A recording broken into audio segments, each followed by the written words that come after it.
Hey, what's happening, gamers? Having some problems with the Wii. So, we've got episode 6 of The Simpsons. Good times. But hopefully you guys having a good one. I already have the Marvel stream set up for you guys. If you want to do the Super Chat goal to unlock the music, bear in mind that this game is copyrighted by the music holder, so I will not be running the music unless we get around our Super Chat goal. Like 10, 15 bucks, something like that would be fine. I'm not picky, but I'm not going to unlock the music before then. So, and thank you, Chrissy, for helping out with that. So yeah, I was actually kind of surprised. There's not a lot of press assets for Marvel Cosmic Invasion. It comes out tomorrow. So I had to cut out the renders myself, which I'm not too good at cutting out renders. I'm just not. So it took. I was like, I'm gonna put together the thing, and I had a couple ideas for. I really wanted this great like Wolverine on the front with Storm in the background, but I was like, you know what? People like Spider-Man, so I'm gonna put Spider-Man there. Radical, radical, radical. Yep, thank you, Chris. So we're playing as Apu tonight. We're playing as Apu. Everyone loves Apu very, very much. Even though he does not like the driving. No, no, no. Does not like the driving. Does not like to leave his Quickie Mart. But what he hates the most is a charlatan. That causes a lot of problems. So we're tracking down Buzz Cola, which is bad. Right, Link? Yeah.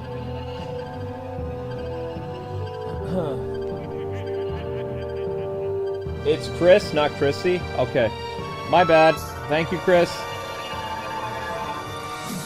Thank you very much.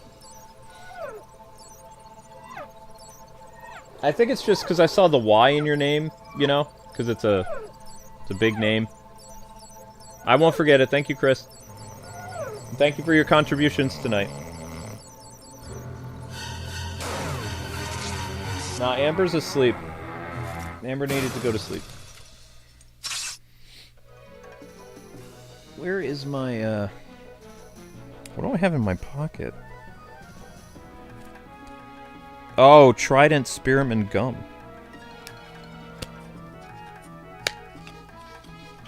Oh, that's right, because my wife hates spearmint. She does not like it. She'll eat bubble gum and she'll eat the other kind of gum. She does not like. She can't stand.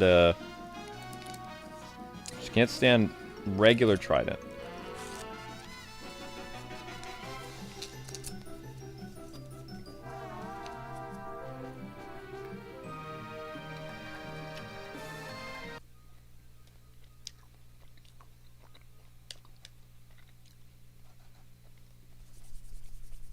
Hello, Link.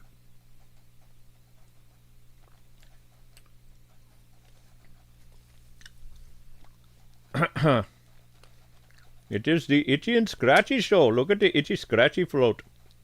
Oh my goodness.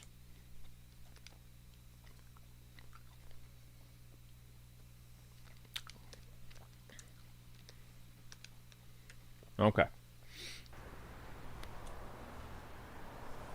Hey Daffy, how's it going? Happy Thanksgiving.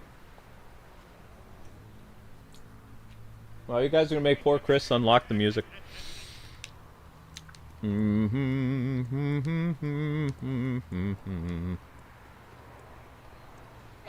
I am walking here. How dare you get in my way? I will commandeer your vehicle. See, now I've commandeered it, and I'm going to drive it wherever I want. With you as a passenger along with me. Wait, that's the police station where you can buy the fire truck. This is the worst town in America. Wait, yeah. Isn't this where I'm supposed to buy the fire truck?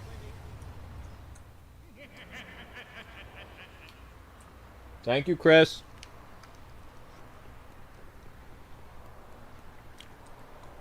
I swear you're supposed to unlock the fire truck at the police station, aren't you? Weird. Weird, weird, weird, weird, weird. Yo! Wow! I was just looking for 15 bucks tonight. Thank you, Simons. How you been, buddy? Were you the one who said Happy Thanksgiving? Or was it Leroy? Oh my gosh, there was Simons! You made Apu do the rocket dance. Everybody give it up for Simons, the top donator of the night.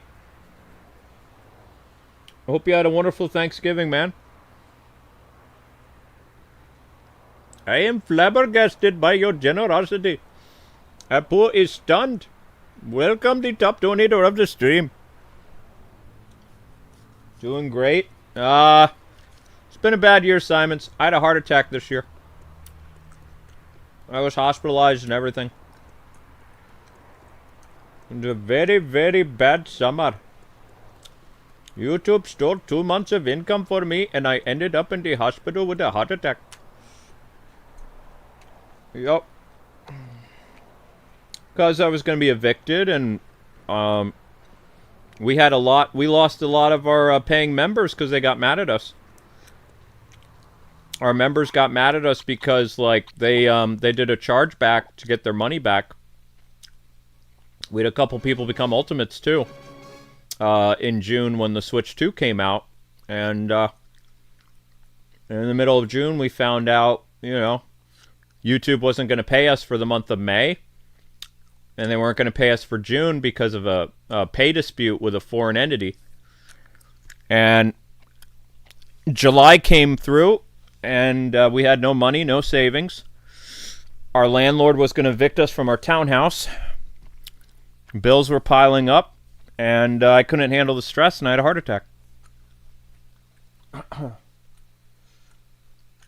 Yeah, I had doctors called. It was a small heart attack, and I didn't need surgery. When I was hospitalized, my heart rate was 185.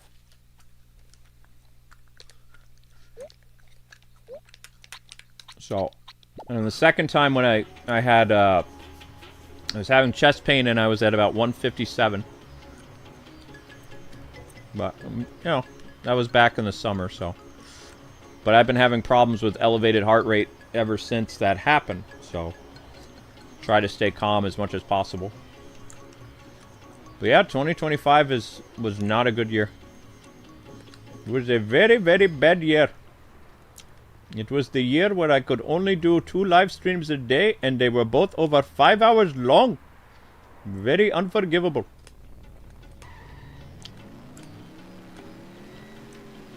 But it's nice to see you, Simons. I'll tell Amber you stopped by. Did I put the music back on? See, I don't know if I put the music back on. Whoa, very sorry, excuse me. Vote for Mayor Quimby. No, I do not think so. I'd rather vote for a rat than the rat that is currently in office. What are you trying to prove with this crazy driving? Oof!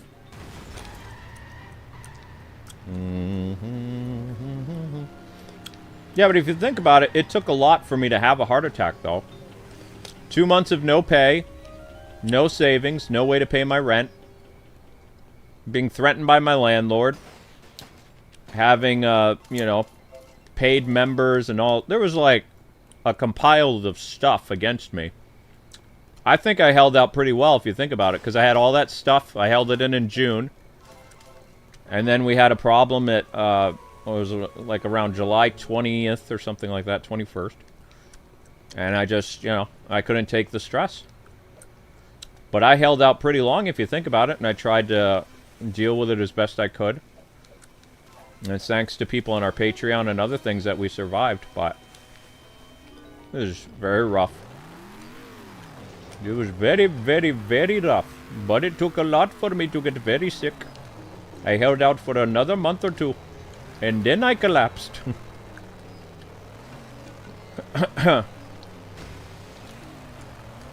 So I'd say that means I'm a pretty strong person. I dealt with eviction threats, losing all my stuff in my storage locker. My job not paying me for 2 months. I smashed my skull. My bills, like, you know, backpiling and all this other stuff. I dealt with all that while still streaming and, you know, trying to do my job. And then I collapsed. So. But. Yep. It was, incredibly rough year. What in the hell were you thinking? Oh, no. Of course, we're with a new YouTube company now, so, of course, we've been paid since August again. But that was, pretty terrifying. Is this the right place to go? I cannot tell. It does not appear to be the right place. Excuse me. I'm coming where you are going.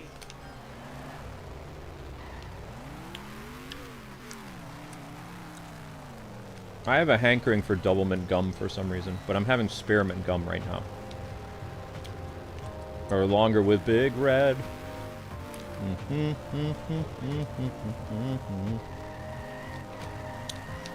But when people say, wow, you handle stress really well, now I can say, no, I had a heart attack because of stress.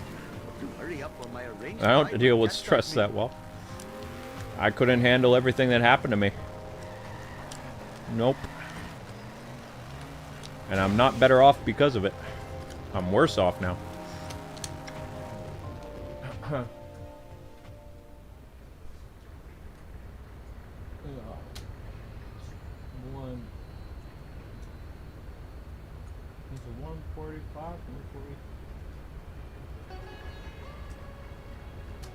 Up to 146.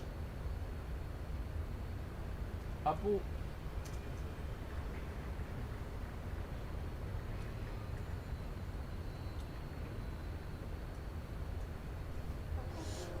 All that, and eventually you passed out. Yep.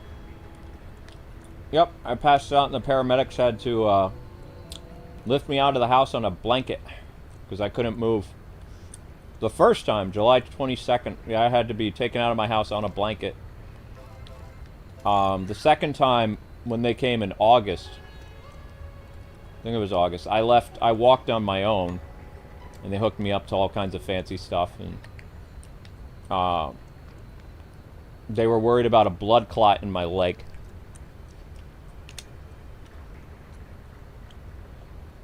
I have been selling tainted cola. Unless I redeem myself, I will be reincarnated as a sea cucumber, or worse, a land cucumber. I must find the source of this evil beverage. The soda invoice commanded I go here, but I see no cola factory. Oh, a cola truck. Time for me to do that Hindu that I do. Thank you all for coming. I'll see you in hell.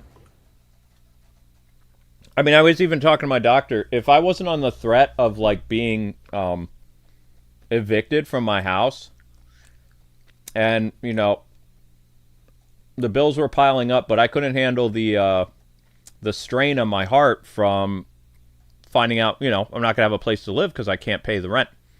You guys paid our rent for 2 months through Patreon. You saved our life. And I'll never forget that. And people who stepped up on our Patreon, you're the only reason we survived. We didn't have Patreon, we would have been screwed.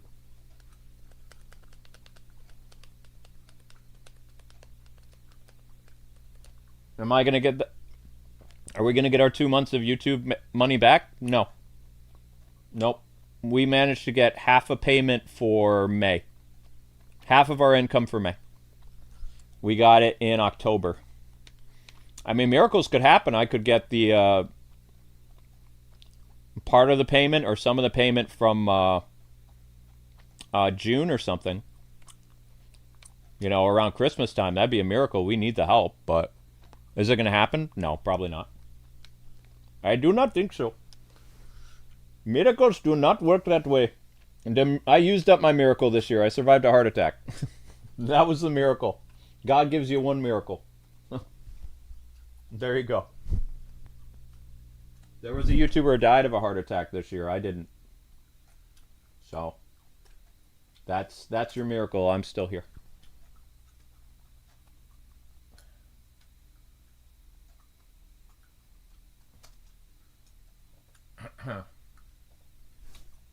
Now I just need to keep my heart rate low. Hopefully my store will So it not doesn't be happen robbed again. more than 4 times while I am driving around today. This is not good for my insurance. Who put this here? It makes no sense. What am I supposed to be doing? Oh. I look very inconspicuous in my giant monster truck. Where is the item that he dropped? No! It looks like the end of the road for Apu. Yep, my dad got shingles this year too. Really bad. I sound very nonchalant talking about this chewing my gum. No. I like Trident though. Oh, better hurry. Last time I left this store, I have been a Trident fan for many long years. Oh, no! It's because my grandma got me into Trident. My dad's mom used to chew Trident all the time. Oh, this thing is very hard to steer. I made a very bad mistake in choosing this vehicle. Oh. Random object. I feel like an untouchable.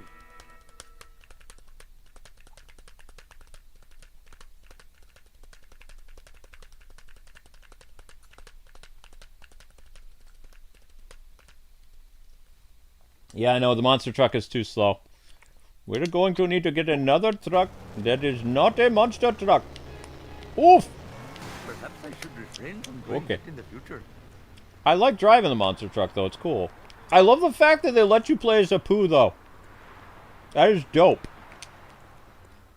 I'm gonna need to put him on the thumbnail or something. Could I possibly get a ride?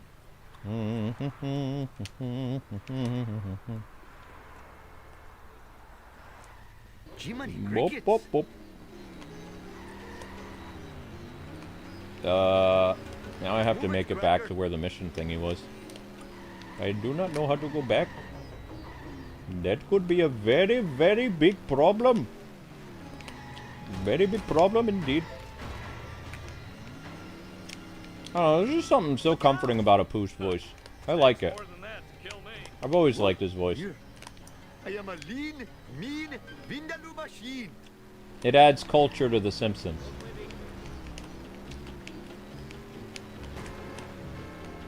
Also, it's good to hear other accents in America because it adds to the melting pot of our culture.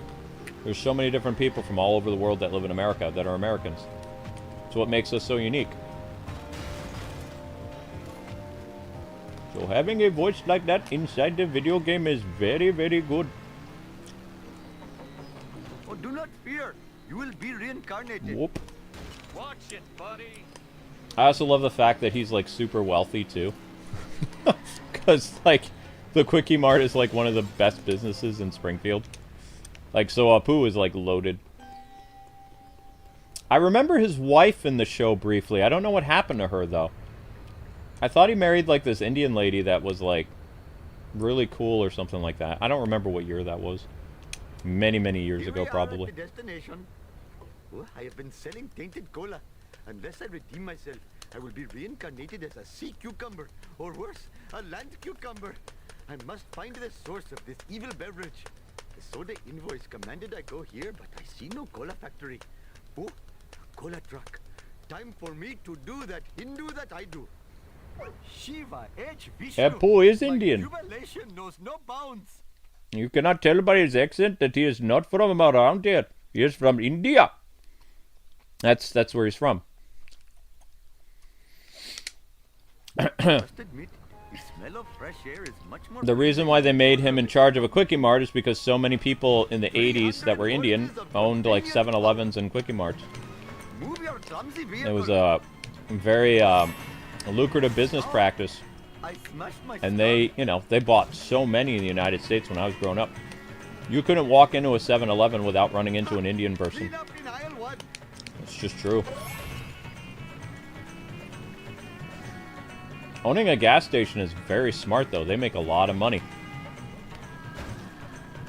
Uh-oh. No. Doing that in Okay. the future. Get him, Apu. Get him, Apu.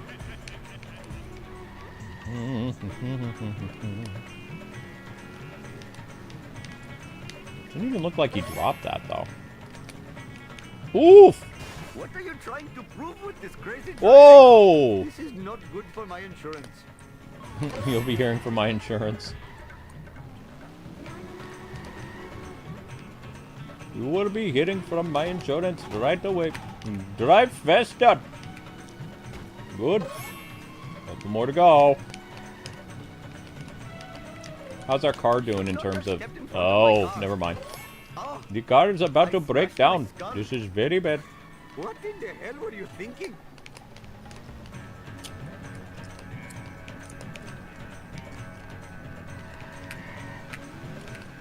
So, my Indian accent that I can do is not from television. I had an Indian neighbor as a kid. Remember, I grew up in New York, so... I lived near a Chinese family, an Indian family, Should not have stepped in a front of Mexican my car. family, a Ugandan family, a Japanese family, and, Illegitimate Oh, business yes. and social club. Looks like I do Apu not remember what the other Nahasapeemapetilon country is was. taking on. I do not remember. Ah, Norway. The old man from Norway. Like, our street was like... It was pretty awesome. And then the people up on Decatur were from Portugal. And Decatur's the street above where my grandparents lived. So, like, when I went to school, in grade school or whatever, I was never bothered by color because I saw color all the time. Never even thought about it. It was like... I never referred to any of my friends by their skin color. Just their name. Because here's the thing, we all sounded like New Yorkers. Like, some of my friends had thicker accent than I did. We all sound Italian. We all sound like we were part of a Italian mafia thing. Fun times. I miss those guys. I don't really get to see them much anymore.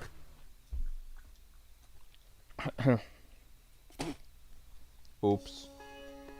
I'm sorry, I didn't mean to spit my gum in your fur. My bad. I'm very sorry for that transgression. Please forgive me, Lincoln. Do not scratch me. I have many, many scratches all over my arm because of you.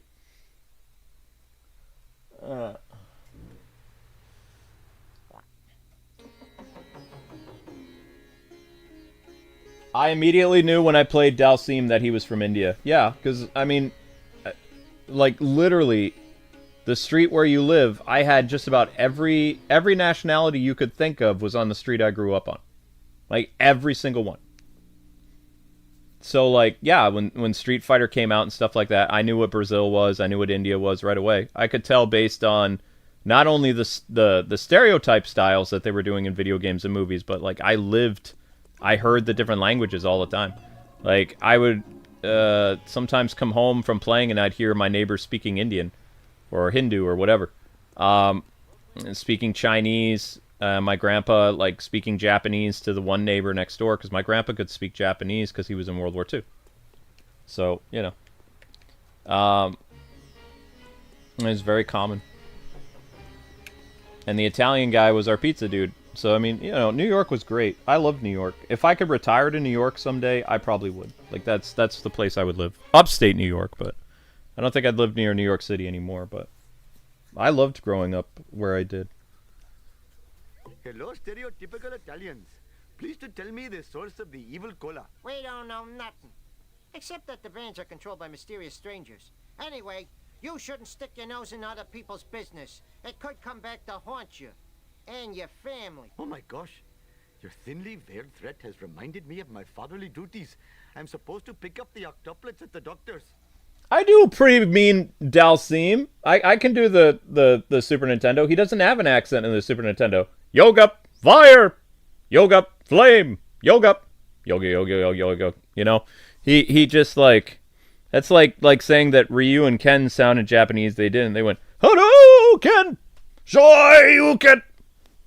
Tatsuruken! Yoga, flame! Yoga, fire! Yeah, it's because the sound bites on the older arcade games, they didn't really put in languages. They just had this one guy, you win, perfect. You know, it was slow mannerisms.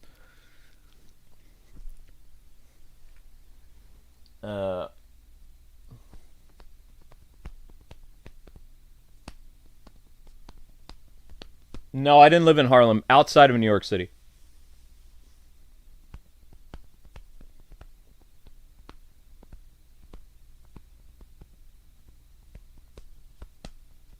They removed Apu. That's a shame. Apu's great. And a baby makes 8. Drive to the hospital before the time runs out to avoid the mob. Okay.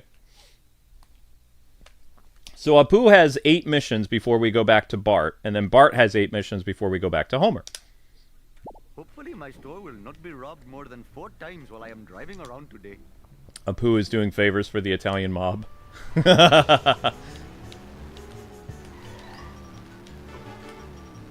Oh! Oh, no! How am I going to get away from the mob? It is like trying to dodge the IRS. They're just too good at coming after you. Wait, did I dodge him? Oh! Oh, no! My insurance! Perhaps I should refrain from doing that in the future. I have no idea. I'm on fire! Driver! Sad day for the travelers. You should feel only moderate shame. Give me my car. My car blew up. So we hijack another car. Hopefully we make it in time. Where are we going? The hospital? Get out of the way! I can't think of that many games, Simpsons games, that let you play as Apu. Oh, Shiva smiles on Was such Apu in behavior. the Simpsons arcade game as playable? Because they only let you play as the 4 Simpsons character in the 2007 game. Oops. No, we're gonna fail! No! Oh, I cannot watch such a display of failure. No. I lived in upstate New York later.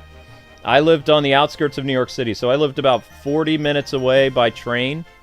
Or like 35 minutes away, depending on... It all depended on the traffic on, oh, jeez, what was the name of that highway? Give me a minute, it's been a while. It's been a hot minute. The Taconic. I think it's called the Taconic Highway. Was it called the Taconic? I can't remember anymore. My uncle would just take the train to get to New York City. Sometimes he would, you know, take the highway, but if you didn't do a ride-along, or not a ride-along, if you didn't do a, what do they call it? If you didn't stop your car and get in with a bunch of people and drive, it wasn't worth the cost. What was the name of that service? Carpooling.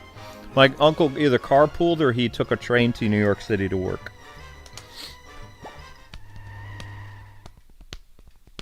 I did live in upstate New York, so I got to experience what it was like. I believe New York City's in the south of New York, and then upstate New York is in the north. So I knew what, like, there's different dialect in New York for upstate and New York City.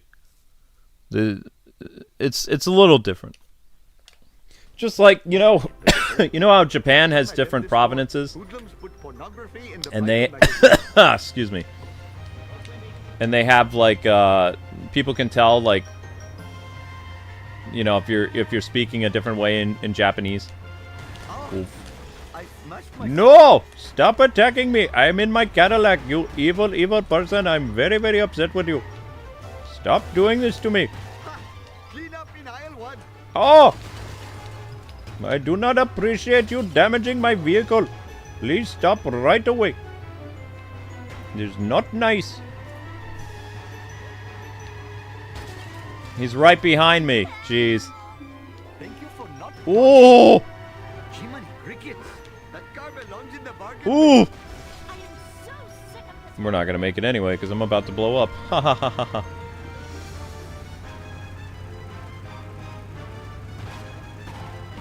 No! Don't do a hit and run! Good karma. Your misfortune is most entertaining to me. Oh, no! I am a lean, mean, vindaloo machine. Hey, move it, Whitey. Perhaps I should refrain from Oh, doing no! that in the future. It was an expensive mistake. I have brought shame to my family. They and my destroyed my vehicle. Just give me a Maintain control by using the e-brake to power slide around corners. You're telling me how to drive?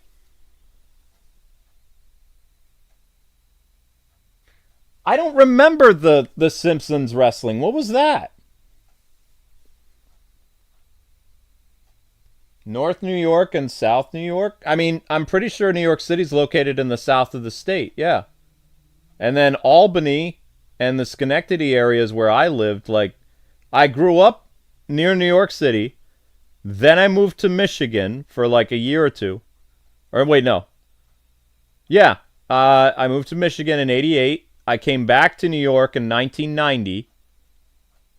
And then I left New York in 1996. And then I came back to New York as a college student in 2001.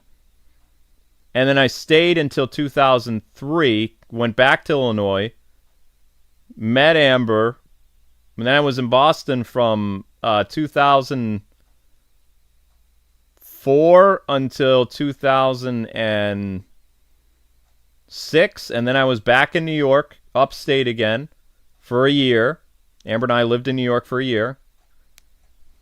We lived in a beautiful cabin in upstate New York. And then we moved back to, we went to Cape Cod, and we were there from 2008 until 2015. Then we came to Pennsylvania, and we've been in Pennsylvania since 2015 and 2025.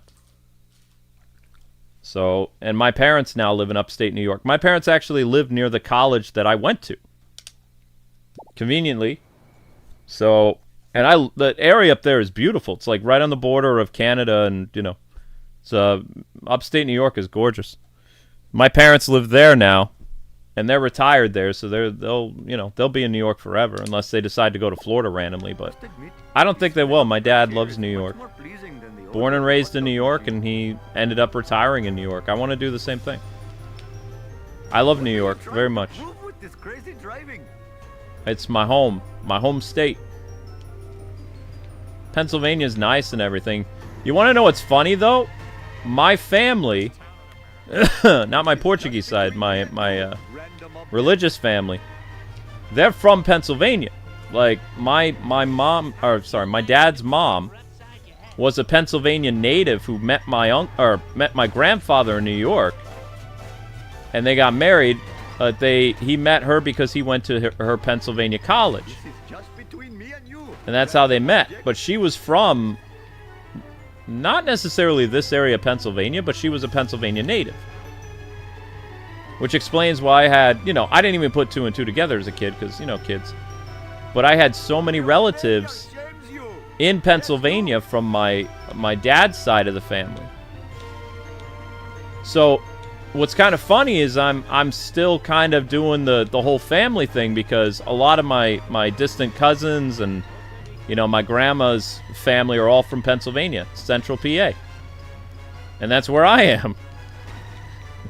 And my Portuguese family they're all in New York and New Jersey. I just don't like to talk about Jersey much because Jersey. Ha! Clean up in aisle 1. Ain't I, stinker?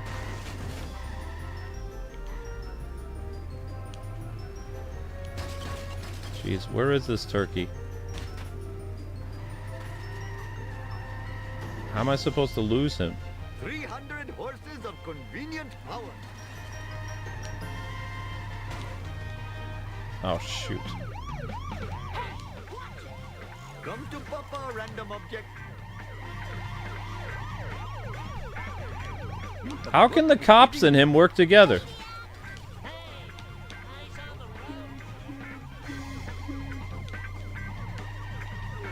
Nice try, foolish driver. I'm still not going to make it to my destination, though. I only got 26 seconds. How am I supposed to make it to the destination? You tell me this. Yo, let's go! Way to go, Apu! Thank you. Come again.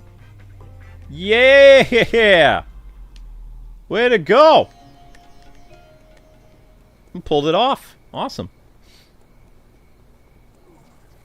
That makes me smile.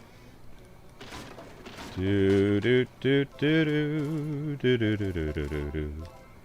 Scooby-doo-doo-doo-doo-doo-doo. Why you have a bubble around you? What? How am I supposed to deal with your bubble? Yo! He's shooting me! Hey!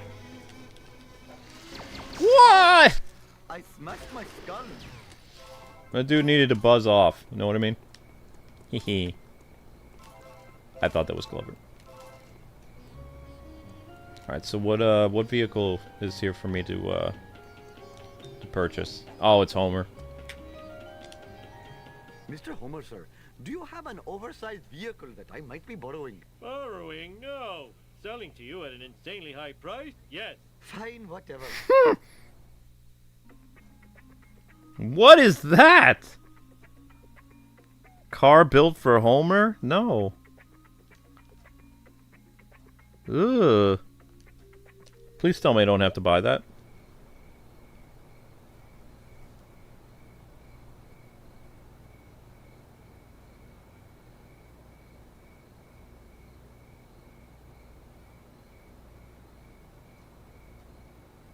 People don't want to retire to New York because of taxes. Yeah, I know.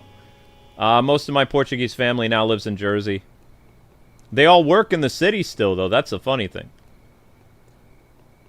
Like, every single one of them still works in New York City. They just commute. They live in Jersey. Hope I have room in my pants for this.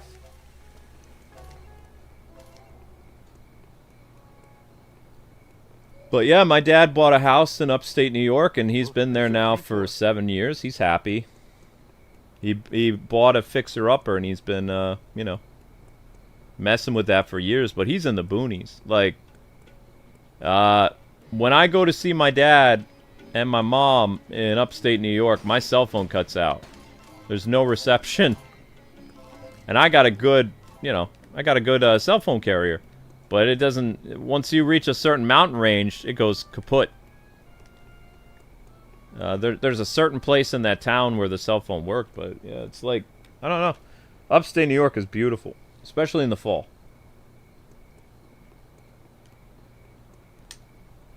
I'm afraid we have a medical emergency. Oh no, my babies! Your babies are about to go to the bathroom all over my waiting room. And diapers aren't covered by your insurance. Ooh, you better hurry. I heard the parents of the Shelbyville 9 are grabbing every diaper in town. I will get the diapers, but there's no way I could fit them in my car. Maybe Mr. Homer will have a large gas-guzzling American vehicle that I could use. It is the Taconic? I couldn't remember if it was the Taconic. I've been away so long, I can't remember the... It's a different kind of highway, though, the Taconic. It's not like the bigger highways. It goes all the way... You can get on the Taconic and you can go to New York City all the way to Albany. Because that's the highway I used to take when I would visit my grandparents, and then I'd have to go back to, you know, Albany U. I'd have to drive on the Taconic.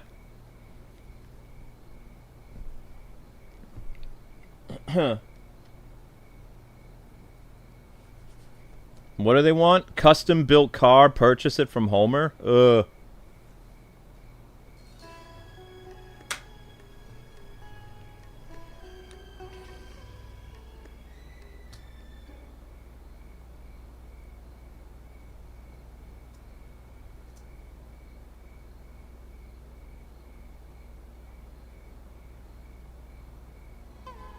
What is this? The Homer car. Not Homer cat, Homer car. Yeah.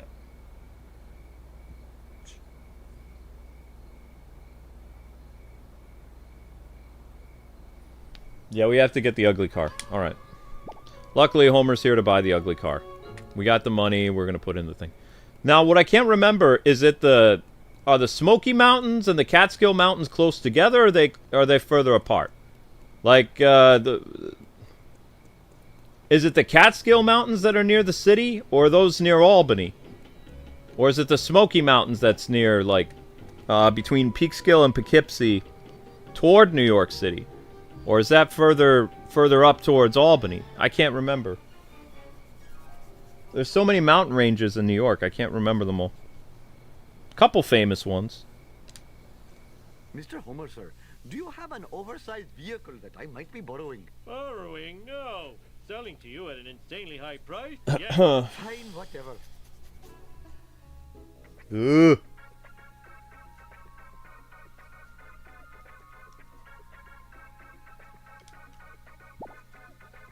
I got 16 coins left in my name. 8 is too much.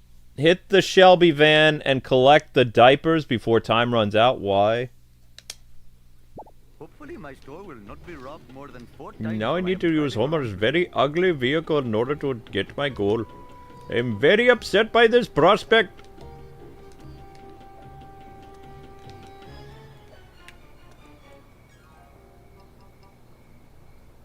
North of White Plains, New York? Upstate or north of Albany? Yeah, see, Albany is north, see? The Common Rex? Who are you? Commander Rex. Yeah. My cardio is shot. Commander Rex, you know where Peak Skill and Fish Skill are? Whew. My giant gut is slowing me down. That's where I was born. Oh, fathering 8 children has really hurt my stamina.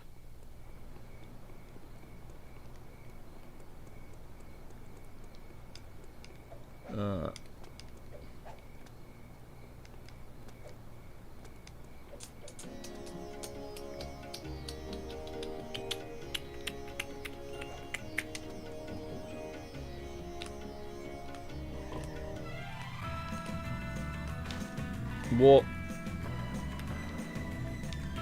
Whoa. Hurry up, or my Whoa. enraged bride will chastise me. I'm supposed to get a diaper from that thing. Oops. Oh, Ugh! smashed my skull. You better run. Surprisingly, this car is actually kind of fast. Oh, yeah. Only get 55 seconds to collect how many? 10? That's nuts.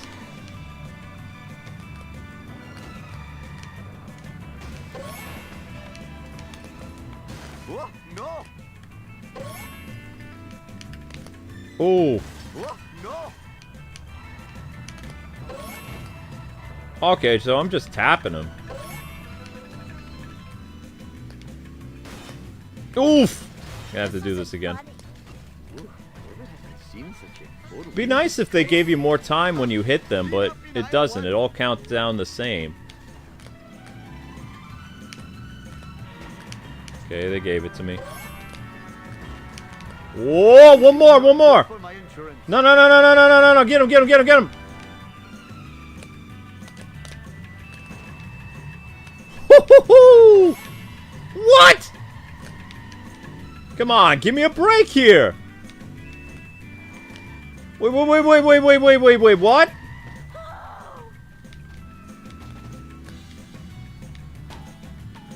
Whoa!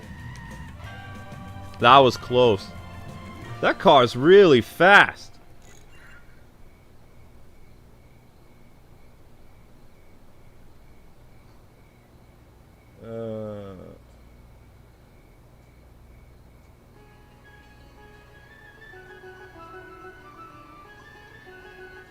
Diapers for what? You just hit Homer's dad. Oh, whoops. My bad. Homer's dad will be fine. What's up, Link?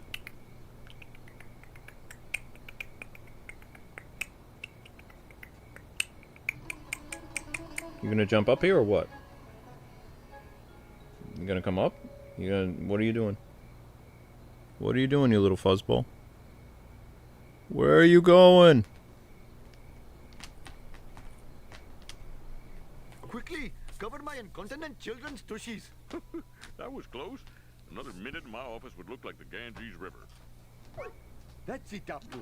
Make them like it. Okay, so that's 4 missions. Drive to the Krusty Burger and Construction site? Okay.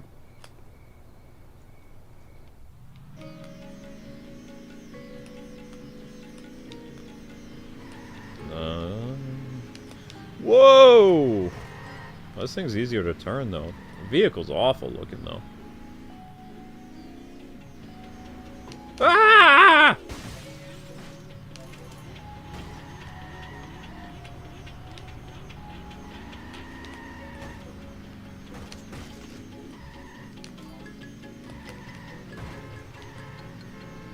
What? Is that car supposed to be on fire? Wait, what does that say? Hope I am still the lithe runner I was in my youth. Drink.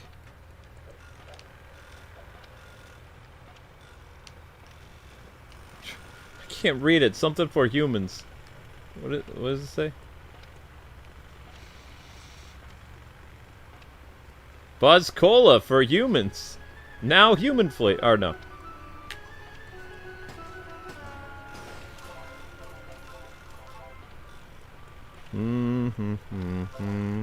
Oh, Krusty. Yeah. Awful looking car. Come to Papa, random object. Alright.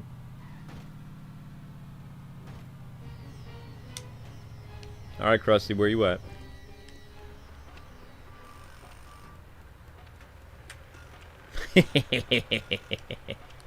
Hello, famous American clown. I wish to ask a favor. Everyone wants to wet their beaks. I require information about trucks delivering evil cola. How can I get this classified data? Sorry, Apu. I'm a drink squeezy punchy lowlife. You need a professional scumbag. Follow a cop until you find one. You'll have better luck if you know, look American. Thank you, horrible man.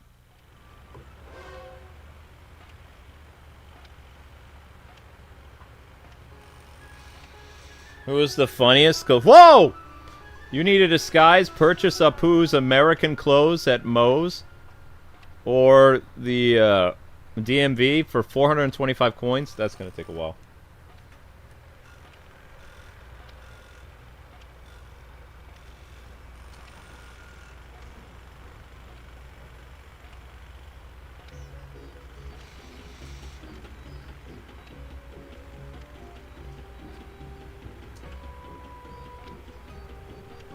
Well, yeah, there's a lot of Jewish people in America. Where do you think they all went after World War II and where they fled to during World War II? They came here. We also had a pretty big Jewish population, when was it? Before World War I, too, in the Great Depression. Wasn't just a lot of Irish people that came, you know, during the potato famine. There were Jewish people that came here.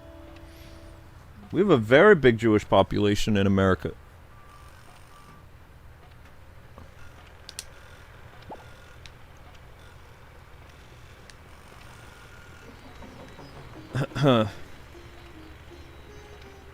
Most of my, let's see. I know it's a stereotype, but most of my Portuguese relatives either married other Portuguese families or they married Italian or Jewish. So, like, there's a couple of my, my cousins, like the girls who married, like, a Jewish guy and, you know, they're Jewish now. I think that's how it works. I don't know. I've never celebrated Hanukkah, so I can't tell you. Like I'm a Christmas guy, so. But I know that there's some in my family that are Jewish. They married into the family. And then on my religious side of the family, not my atheist side, there's at least one or two Jewish people. Married like either a Christian guy or a Christian girl on my religious side. What's funny is more of the Portuguese guys married a lot of Italian women. So I have, you know, like I said, family get-togethers are really interesting in New York.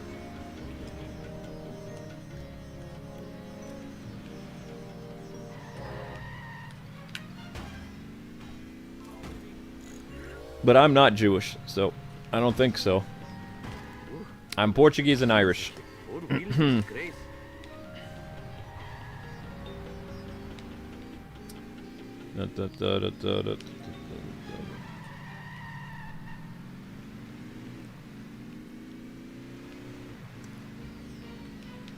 Oof. Perhaps I should refrain from doing that in the future. How much money do we have? Yikes, this is gonna take a while. So we have to make money somehow. How do we make money in this game? I don't remember. By finding stuff? No, that's how you spend money.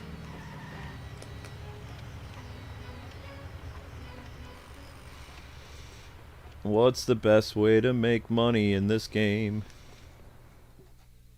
You just gotta help old Gil out.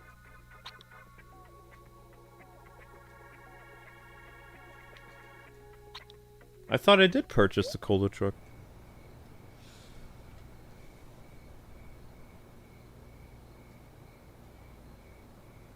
Yeah, Peekskill's where I was born. Yep.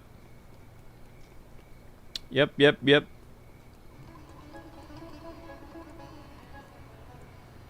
And Fishkill is where my aunt lived for the longest time. So I had relatives in Fishkill, Poughkeepsie, Harlem, or not Harlem, Brooklyn, Bronx, Staten Island. Look, that has reopened my I had a many couple gunshot great aunts in Long Island. I had a few relatives that are Newark, yeah, wounds. Hope I have room in my pants for this.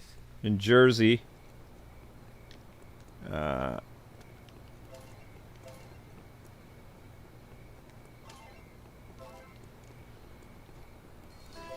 then the older group went up to the Albany, Schenectady, Troy area. And then those people moved to Florida. So the people that went upstate, they moved to Florida when I was a kid.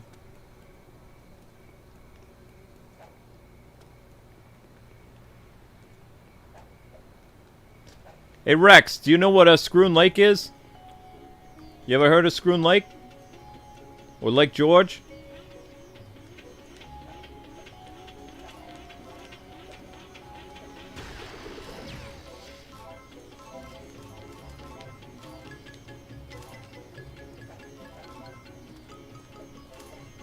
Ah! I fell. Well, that sucks.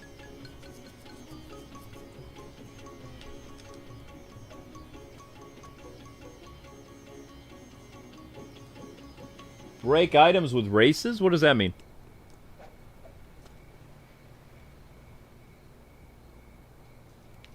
I mean, more stuff destroyed in Springfield. That's a given, isn't it? There's a lot of stuff destroyed in Springfield.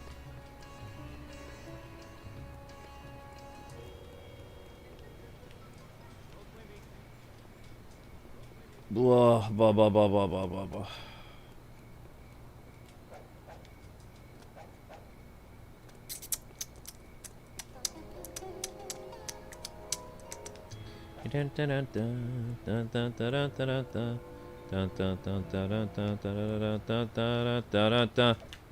Yay. Wait a second. There's no way over for me, how? What? You can't make that. Oh, never mind. Get him, Apu. Yeah, there we go.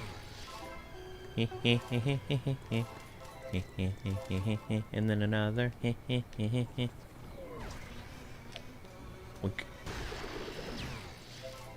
Getting there.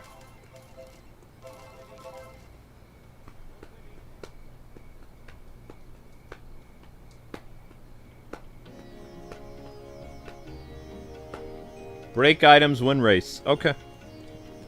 We'll try to do a couple races then.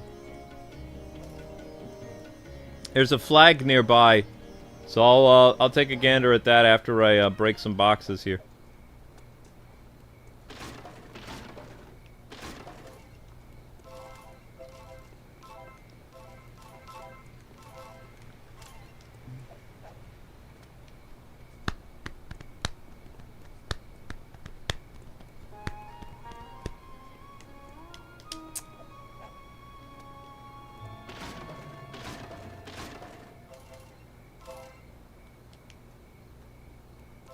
Whoops.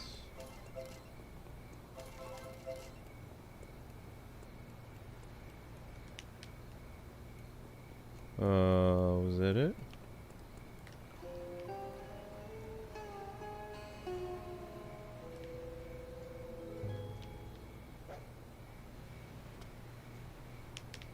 Okay, I'm on the street now. On the street where you... Okay.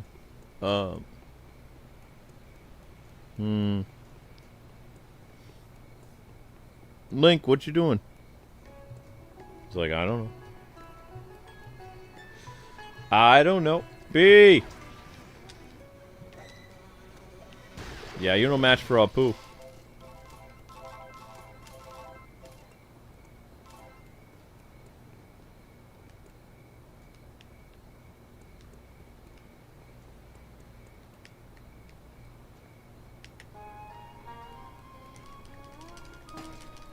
I have to get how much to buy the disguise?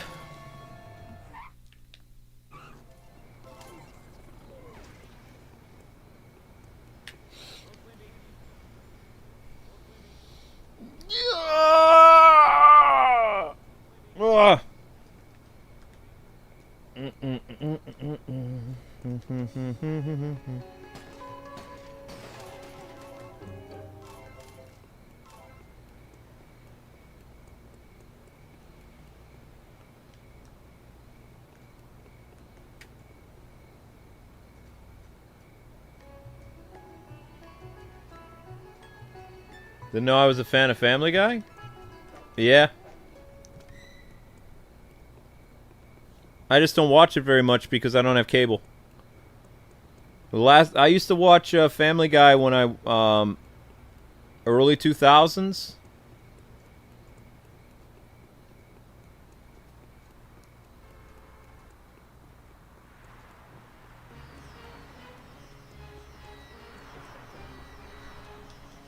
Amber and I, we watched cable at relatives' house. Like I had cable and for a while until like the cost of internet and stuff was too high to do both. I mean, you could do the package deal back then, but it was still too much for a young married couple. So we just did the internet.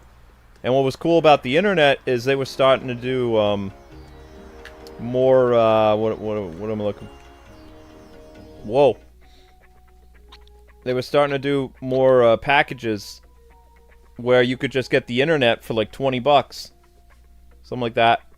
In Boston it was, what was it? It was like $29.99 for 100 up, and it was 100 down, or wait. Yeah, I think it was 100 up, 100 down. So I mean, we were getting pretty high speeds where it was back then. Something like that. Or maybe it was 400 up. I don't remember. It was good internet. It was very good internet, and it was a good cost.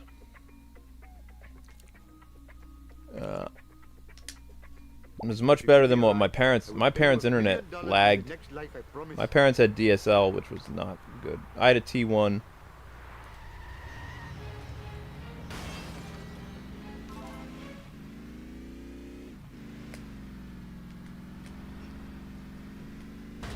And streaming services were just really starting to, they weren't the best, but especially if you liked subtitled anime, there were fan sites that were uploading things like Naruto and other stuff like 2007, 2008. Oh, no! Oh, please be a dream. Oh, dear.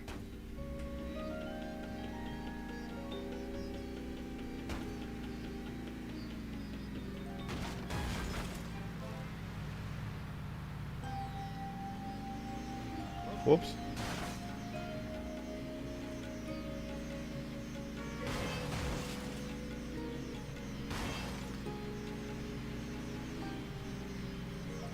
Oh, I smashed my skull. Perhaps I should refrain from doing that in the future. Looks like a turtle colors.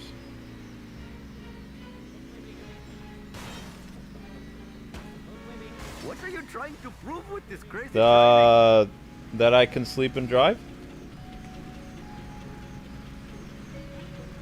Or not? I'm trying to find me a race. I might have drove past it, though.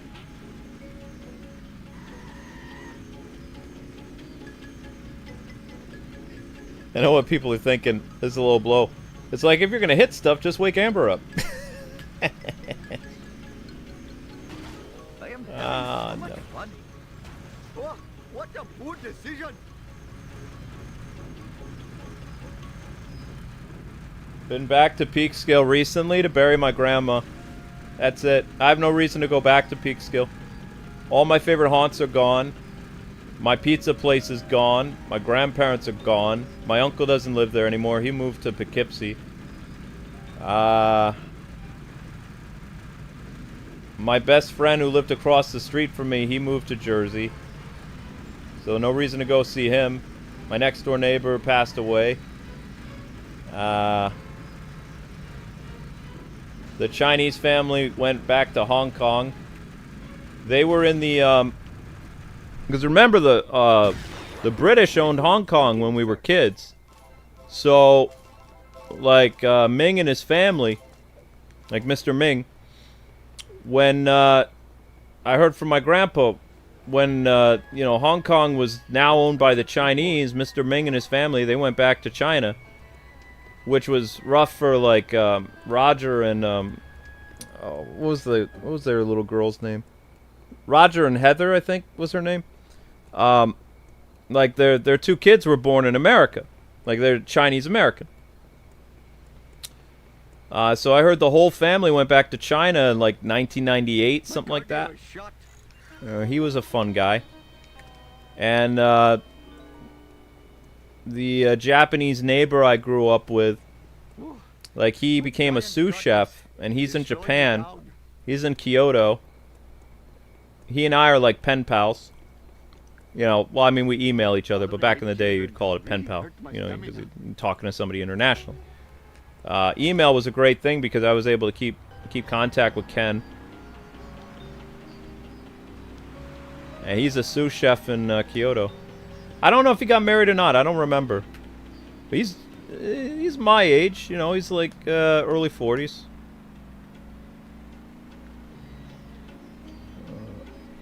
And Christian, my I don't usually say term black friend, but Christian is a brain surgeon, and he's still in the New York area, but he doesn't live in Peekskill. I don't know if he lives in New York City or if he lives on the outskirts of it, but his dad was a brain surgeon. He became a brain surgeon. So, and I know they have, I saw on Facebook they have a couple kids. I'm the only one in my friend group that doesn't have kids. We didn't have a successful pregnancy, so. Not yet. We were close a couple times, but nope. And their kids are all between the ages of 10 to 18. Something like that.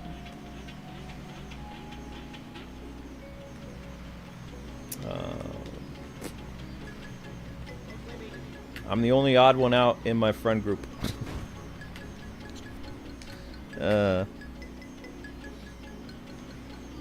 Was that a race I just passed? I need to make some money. Where's the race? Where's the race? Where's the race at? But no, I don't have a reason to go back to Peekskill. My family lives in upstate New York now. Like, going to Peekskill would just be more like toll money. I drove through Peekskill a couple years ago to go to the city. Like, I was gonna... I forgot that my... You know, it was after my grandpa passed. I was like, oh, okay, yeah, we gotta go to this press event. So it was like two years after my grandpa died, and I forgot that my grandma was living in, upstate. And Amber and I arrived really late. And I went up to my grandparents' house, and I almost went up to the door, and there was another family living there because, you know, my uncle sold the house. So that could have been really awkward. So for the first time ever, we actually drove up to New York City, whereas before, if it was for business, you know, we'd get a car and we would leave our car at my grandparents' house. It was hard though. They painted the house. They changed everything. The house I grew up in, they changed it completely. Like from what I saw, the family that was living there, instead of beautiful white house, they made it this really gaudy, like red house or something like that. They painted it red, like all red. Doesn't look the same at all.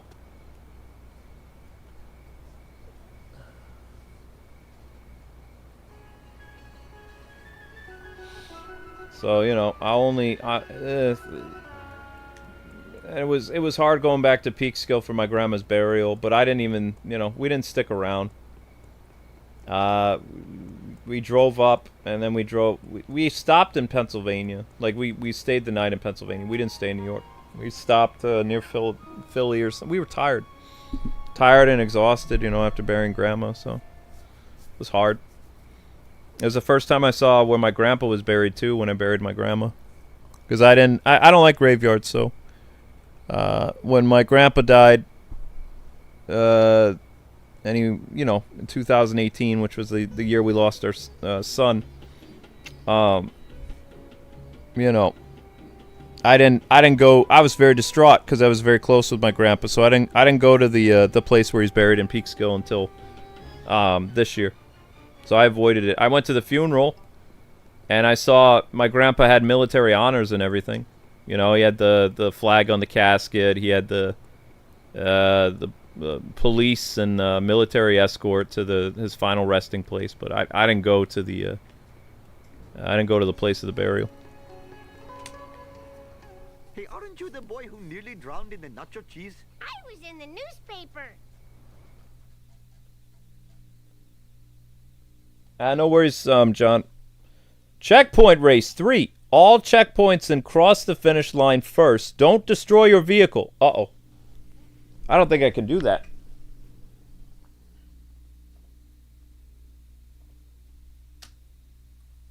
I don't think I can do that.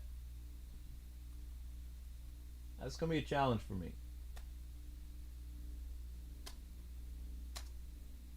Checkpoint race.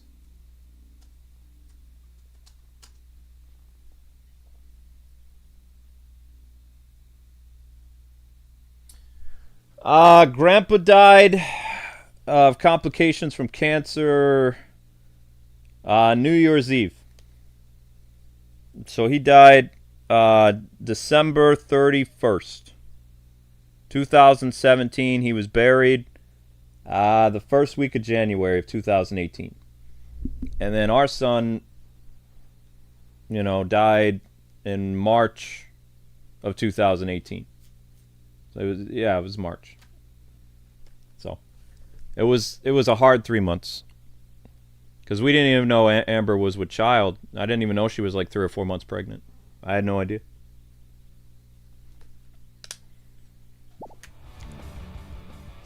She didn't know either. So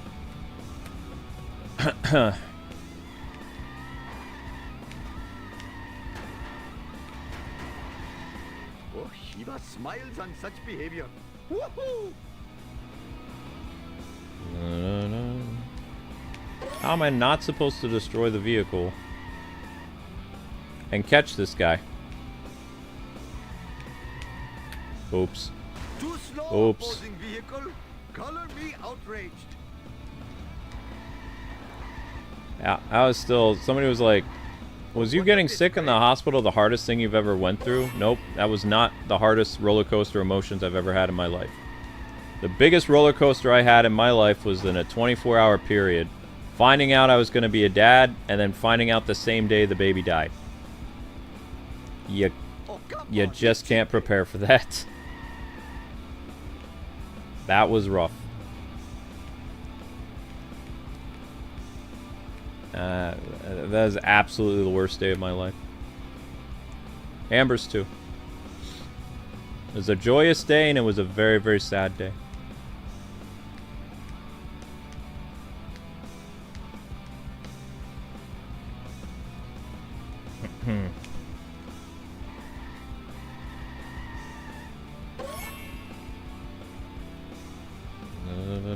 Am I anywhere close to getting this guy? I failed.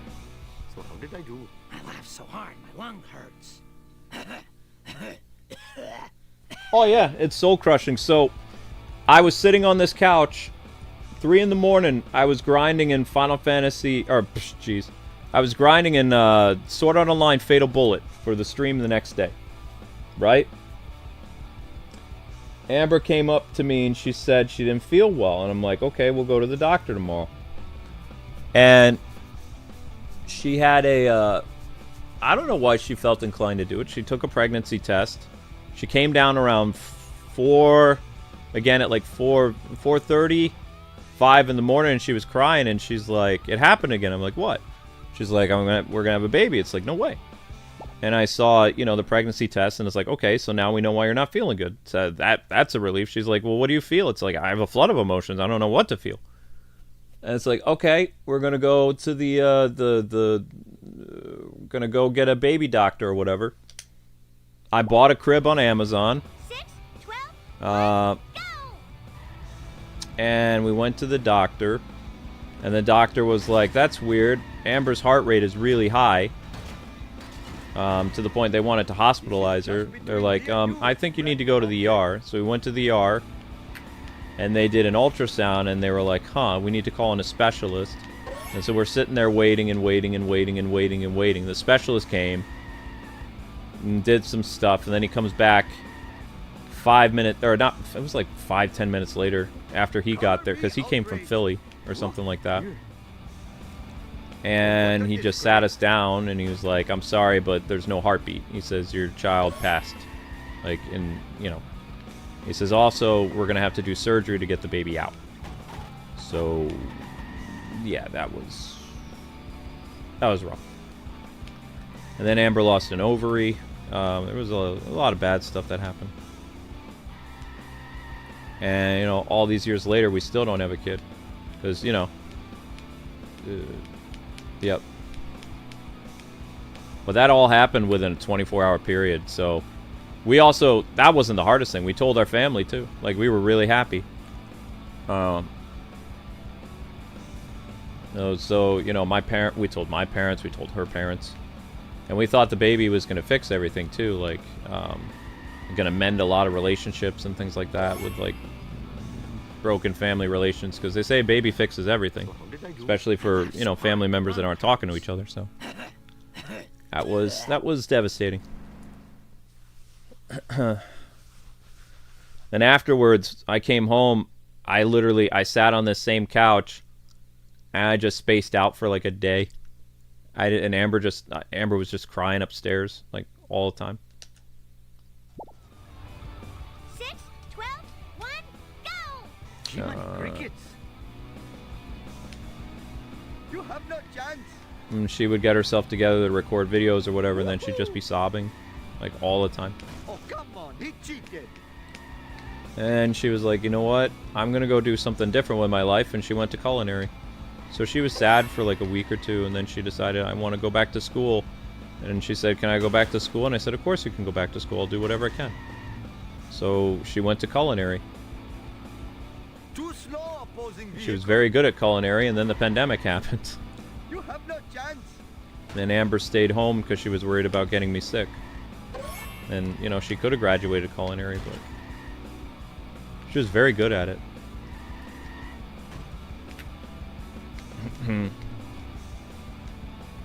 Had the pandemic not happened, Amber would probably be a chef. I don't know. She is working at a restaurant, but nothing like the restaurant that she could be working at. I don't think I'm going to catch this loser with this car. I need a faster car. Much faster car. Maybe the Homermobile? Or a Malibu Stacy car? Ow.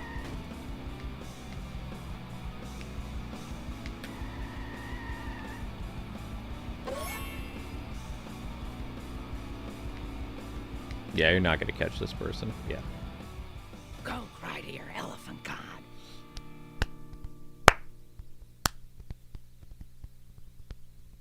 You found a few good haunts in Peekskill? Ah, it's too painful for me to go back. My favorite pizza place is gone. My mall's not the same anymore. None of my friends are there. There's a good pizza place in Poughkeepsie, but I'd much rather, if I'm in that area, I would just rather go to New York City. Oh, no. Like, to be honest. I am a lean, mean, vindaloo I'd much machine. rather go to New York City. If I'm already in the area, you know, makes sense just to go up to the city. It's nothing but painful and sad memories in Peekskill. Could I possibly get a ride? Why is that car all damaged? 300 horses of convenient power. Yoink.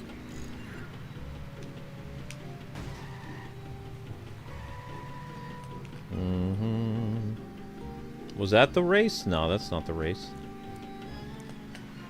That's not the same race either.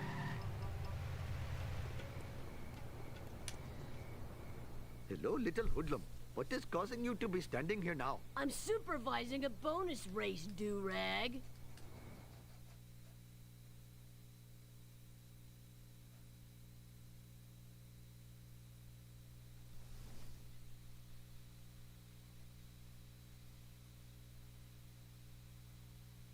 I've heard of that place, Rex. My main pizza haunt was a place called Anafrio's. I loved Anafrio's growing up. And then there was a pizza place near the, what was the name of that mall? Shoot. Been so long. You know what?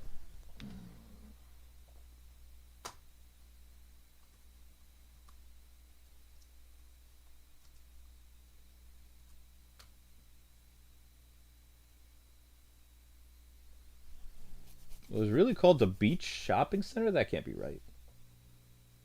I thought there was another mall. Yeah, Jefferson Valley Mall had a decent pizza place. That's Texas. Oh, that's in Yorktown. Okay. I always thought Jefferson Valley was in Peekskill. The Jefferson Valley High School. No, whatever.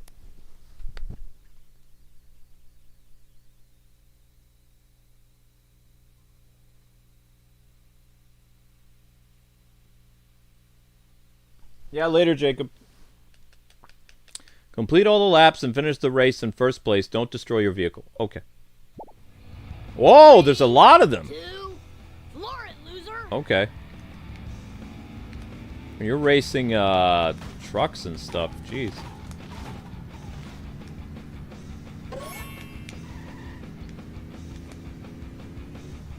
Oh, oh, oh. Wait, did I do this right or I screw up? I screwed up.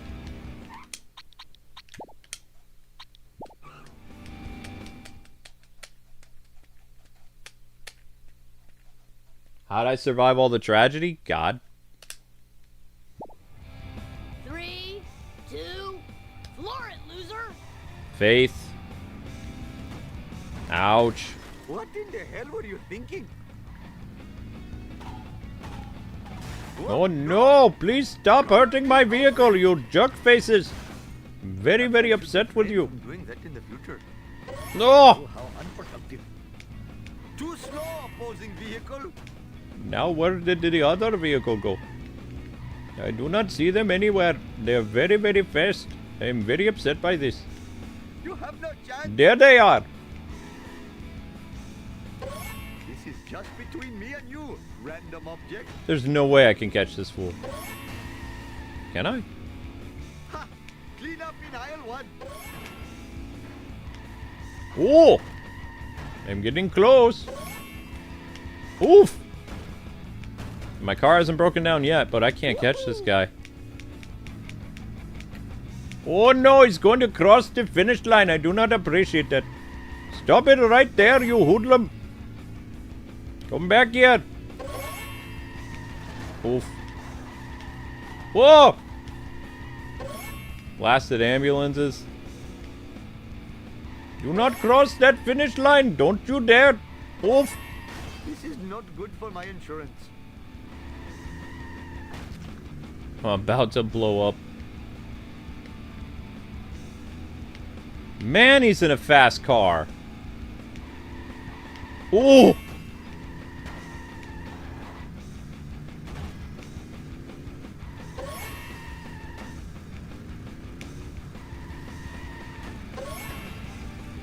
Oh, it'll be interesting if I can take him, but I can't see through all the smoke! Ah! Yeah,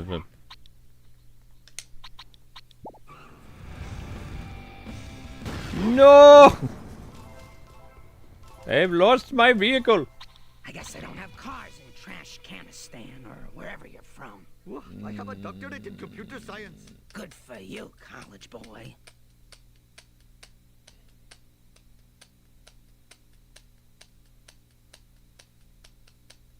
I'm not a Berserk fan because I don't like gore.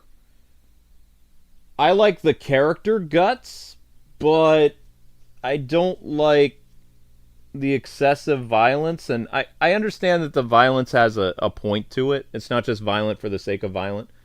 But, like, Berserk is a very intense manga and anime, especially the anime in the 90s. I made the mistake of buying a Berserk VHS tape and bringing it home. And my mom liked watching Record of Lodoss War with me, which wasn't too bad. And she was like, oh, it's another one of those medieval fantasy things. Part of the reason why my mom doesn't like anime is because I showed her the first episodes of Berserk.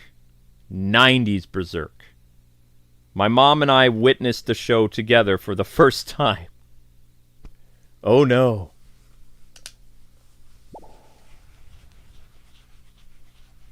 And my mom almost banned anime from the house.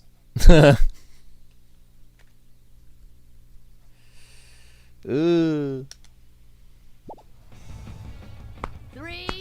2. Whoops. Floor it, loser.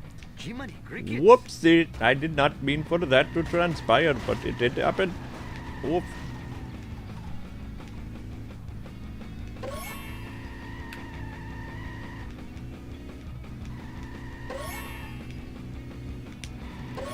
Thank you. Come again. Too slow, opposing vehicle.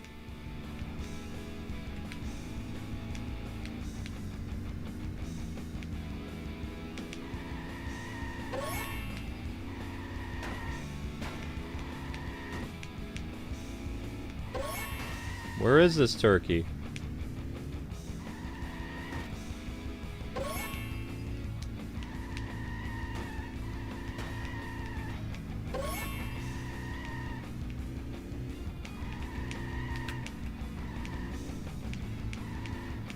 Man, I thought I'm in a wicked fast car. I can't catch him.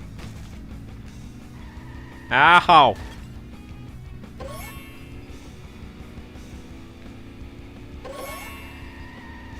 Oh, Shiva Oh! I still don't think I'm gonna catch him.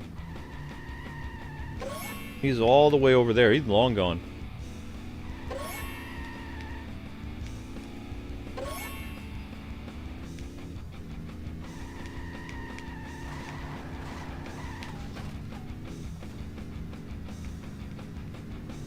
Ow. Third? What do you mean third? What? Okay, something happened.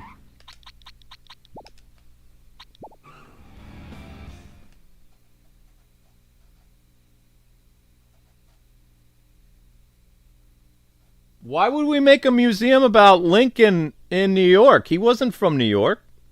Should make a Washington museum. Wait. Wait, no. Washington was from Virginia. But he did a lot of stuff in New York during the Revolution. Lincoln wasn't even in New York a lot during the... That's weird. Why'd you guys make a Lincoln museum? I'm curious. He was from Illinois. Illinois is the land of Lincoln. I don't know what president we have from New York other than Trump. I can't think of, unless Grover Cleveland or whatever his name was. How many New York presidents has there been? I'm asking Google. And technically, isn't Trump from Jersey? How many U.S. presidents are from New York?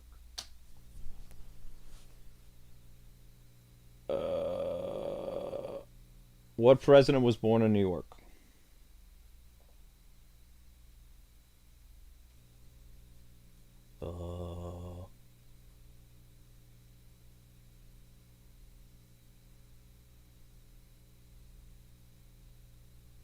Oh, okay. All right. Roosevelt. There you go. Theodore Roosevelt. Teddy Roosevelt. All right. There you go. I like Teddy. Okay. That's the only one. Teddy Roosevelt's the only one from New York?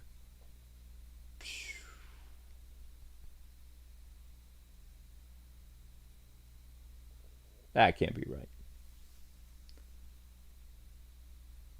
No, Biden says he's Pennsylvania. Thought there was at least... Weird. Arkansas would be Clinton. California would be Reagan, probably. Oh, okay, there we go. All right, I see it now. I see it now. It says we've had 5 New York presidents. And who are they? 1 in Arkansas, 1 in California, 1 Connecticut, 1 Georgia, 1 Hawaii. What U.S. president's from Hawaii? One sec. What are you talking about?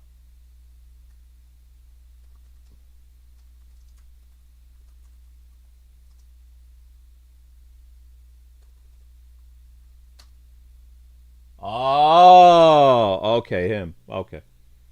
All right. I'll give you that one, Google. Jersey. Who's from Jersey? Iowa, Kentucky, Missouri, Nebraska, New Hampshire, Jersey, South Carolina. 2 are from North Carolina, 2 are from Pennsylvania, Texas, and Vermont. 4 from Massachusetts. 5 are from New York. Okay. What 5 presidents are from New York?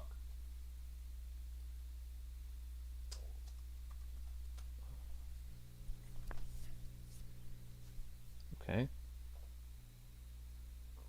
This I don't know, so I'm going to learn this now. You're going to learn this too. Martin Van Buren.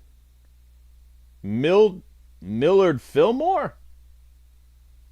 We had I don't remember if Fillmore is the 13th president. Teddy Roosevelt. Franklin Delano Roosevelt. FDR. Cool. And then Donald. Okay. All right. But who's... Millard? Millard Fillmore. Huh.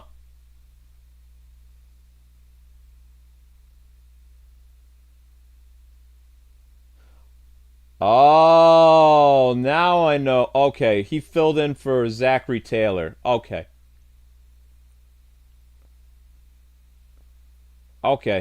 That's... Okay. All right, that's why I don't know who that dude is. That's how I don't know who that guy is. So, when Zachary Taylor died, Fillmore became the 13th. Okay. I just remember Zachary Taylor.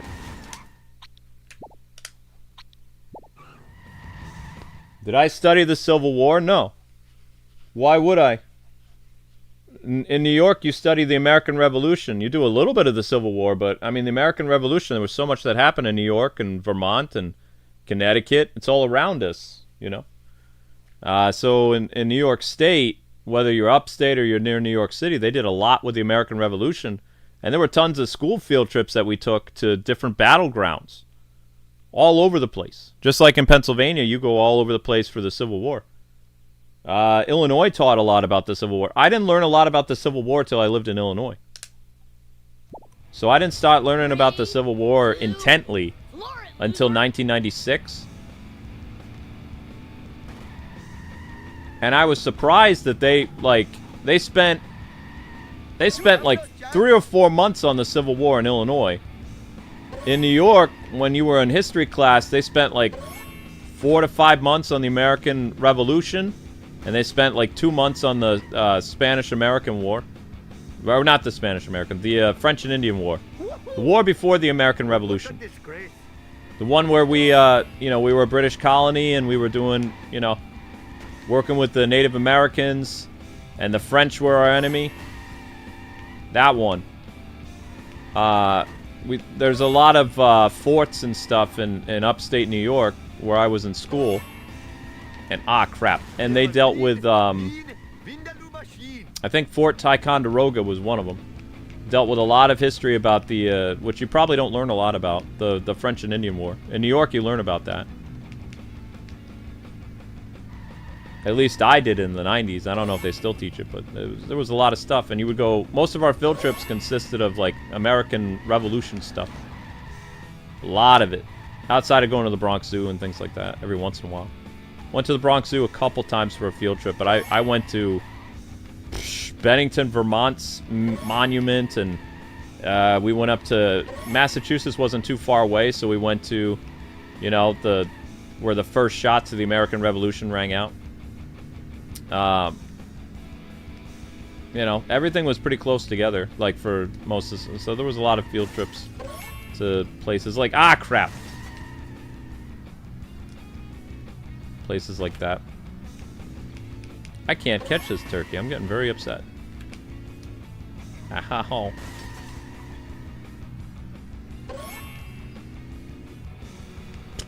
We're gonna blow up again. May as well just blow up anyway. Not gonna catch this loser anyway. How does he have that fast of a vehicle? He's got no boost. He's got nothing. And yet he's all the way up there ahead of me. I'm actually losing more money than I'm gaining money. Ha! Clean up in aisle 1. I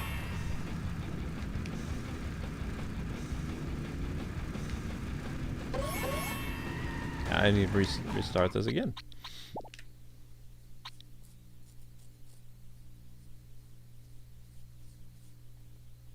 Yeah.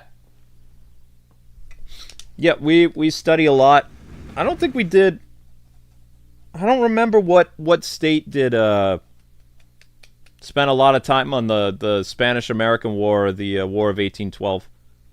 I don't know too much about that. I think in New York we studied the Spanish-American War a little bit. In the town I lived in upstate New York, there was a Spanish-American War monument. Ow. Oh, no. Crap.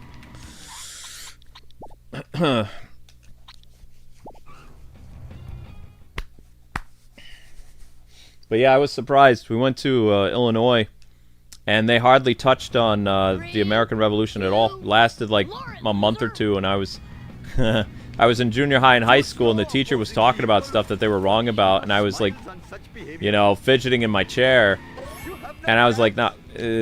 Afterwards, the first couple times I waited until after class, and I went to the teacher. I'm like, hey, just so you know, you got this wrong. And he's like, what? I said, yeah, no, that ain't right. That's not how it happened. And he's like, how would you know? It's like, because I'm from that area. I've been drilled this stuff in my head since I was like in preschool. You got it all wrong. You got the general name wrong. You got the reason for why he did it. You got the name of his company wrong. You got the battles mixed up. Like history class in Illinois, when it came to the American Revolution, oof, it was a nightmare. But I mean, you know, when it came to the Civil War, yeah, they knew their stuff. They ought to, because Illinois played a big role. Because, you know. But, yeah, I corrected, all the way to college, I corrected several professors and teachers and history people, all the things they got wrong about the American Revolution. And the French and Indian War. It was embarrassing. I was like, seriously. What?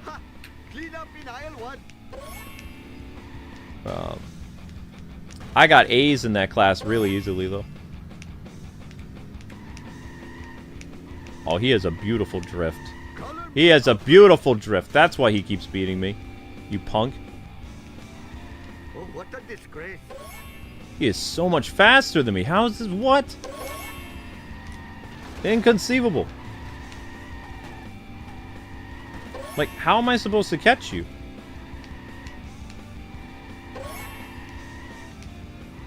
Hooah! I can't do this without crashing. My only hope is he crashes and screws up, because I ain't gonna catch him the other way. He's too fast. Look at that, he gone.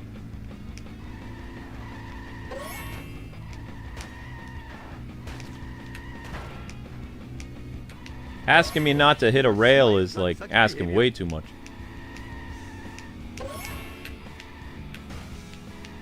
I can see him barely, but I can't reach him. Oh, jeez, if they're both coming down this way, yeah, I knew that was going to happen. Man, it's gone.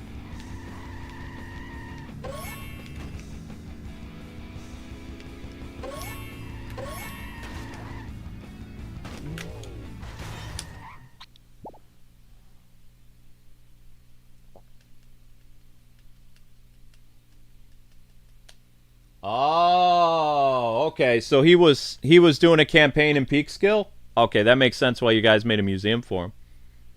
No worries. I was just curious. I was like, okay. So he did a campaign trail in Peekskill. Okay. 3, 2, floor it, loser. 3, 2, 1, loser. This car's supposed to be fast, but Find a better car. This is the fastest car.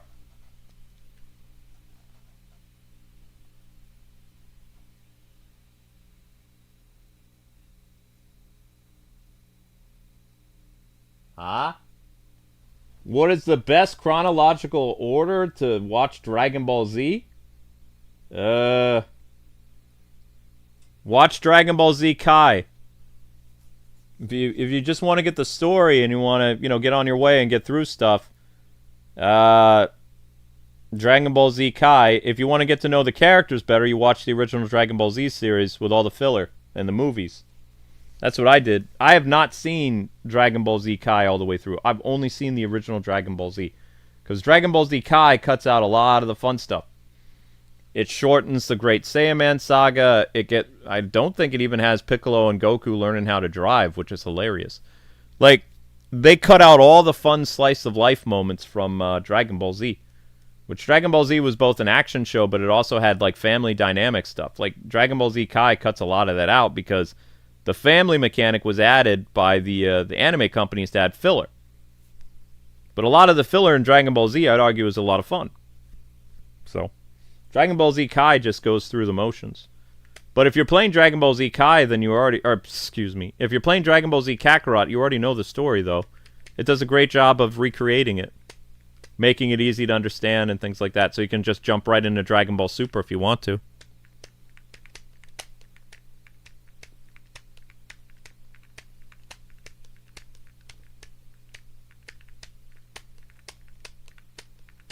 Have I ever seen One Piece? Yeah. 3, 2, One Piece has too many episodes, though. This is not good for my insurance. I need a faster car, but what's faster than this thing?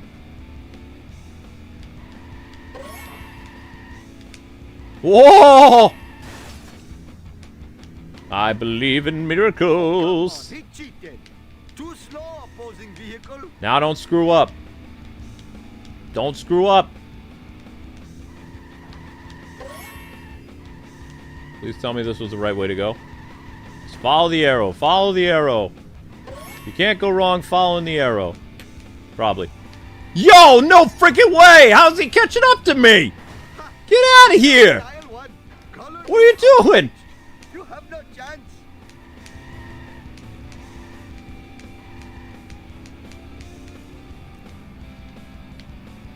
What is happening right now? Uh-oh. Ah, this always happens! No, no, no. Stay away from me. You know what? No! No! No! No!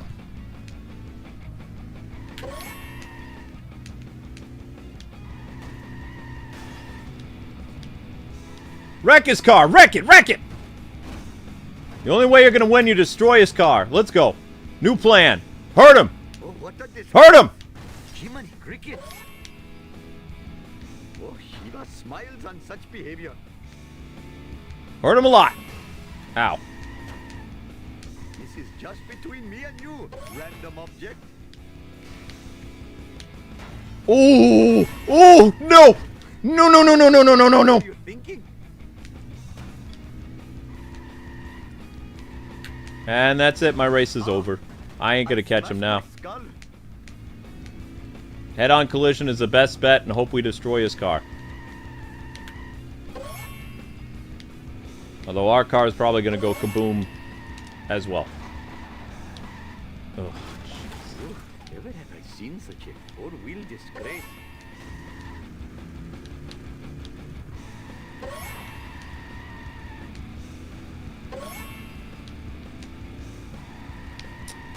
What in the hell were you thinking, sir? Forgive the rudeness, but I got lucky because of the stupid ambulance. I guess they don't have cars in Trash Canistan or wherever you're from. You've never been to Lexington and Concord? Good for Ah. you, Count.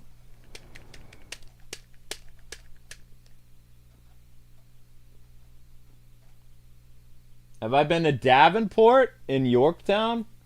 I'd have to check. Is there a museum there?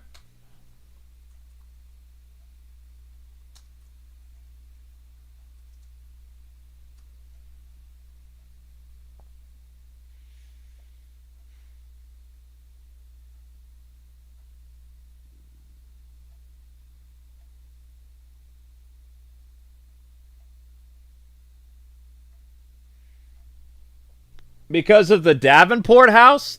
That, like, house museum? I might have been there. It looks familiar. It was like Washington stayed there or something.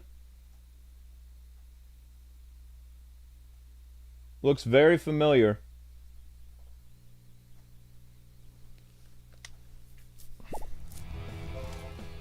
Three, two, floor it, loser!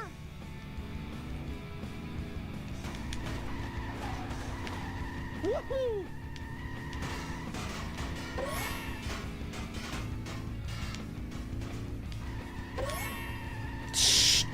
Yeah! too slow, opposing vehicle.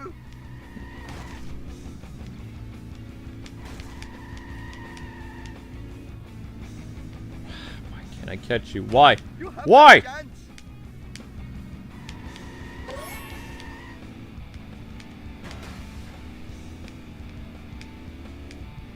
There's always in this guy's, like, dust. Aw, crap.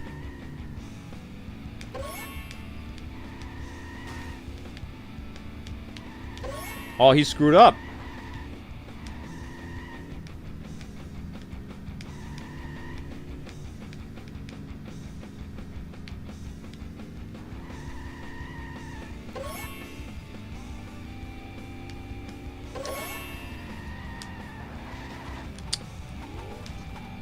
I am a That lean, jump there is mean terrible. Vindaloo machine.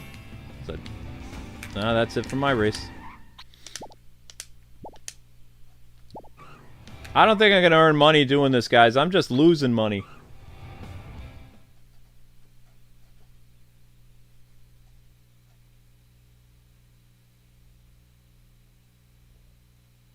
Could I watch subtitled anime back in the 80s and 90s? I think New York City had some subtitled anime, like on the Asian channel. Three, two, But I floor it, mean, we had cable. My grandparents had weird cable. Oh, come on. My grandparents had, like, back in the 90s, their cable had, like, a lot of channels on it. So, There was Portuguese channels, there were Spanish channels, there were Japanese channels. I believe I did see some subtitled anime, but I didn't like it back then. So I watched dub anime like everybody else. Voltron, Robotech, Battle of the Planets, that kind of stuff. I love anime, and I loved anime back then, but I didn't have the patience. It was like, why do I need to read stuff? Extra language hurts my head. You know, I was an ADD kid, so I didn't want to do extra work for anything. I especially didn't want to read anything. I used to like pump through dialogue in RPGs as a kid. Like I didn't have a lot of patience. Patience came with when I was in 5th grade. After I broke my arms, I learned patience. I was always in a hurry. I was always in a rush. You fishtailed me, you son of a... Random object. Excuse me. Oh, come on, he cheated.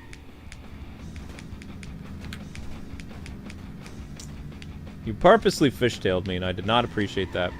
That was rude beyond all... crap. Hate being neck and neck with this fool. Oh, what a disgrace. Man, he ruined my race right there. He's gone. I was this close to catching him, but nope. And I screwed up right there. Went the wrong way.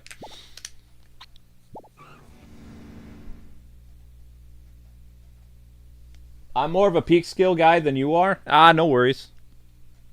I mean, it was my town. It's where I grew up, right? I'm just now learning that the Jefferson Valley Mall is not in peak skill, though. I assumed it was. It's in the town over. That's like thinking like Buchanan's a part of peak skill. When you're a kid, you just don't know those things. 3, 2, floor it, loser.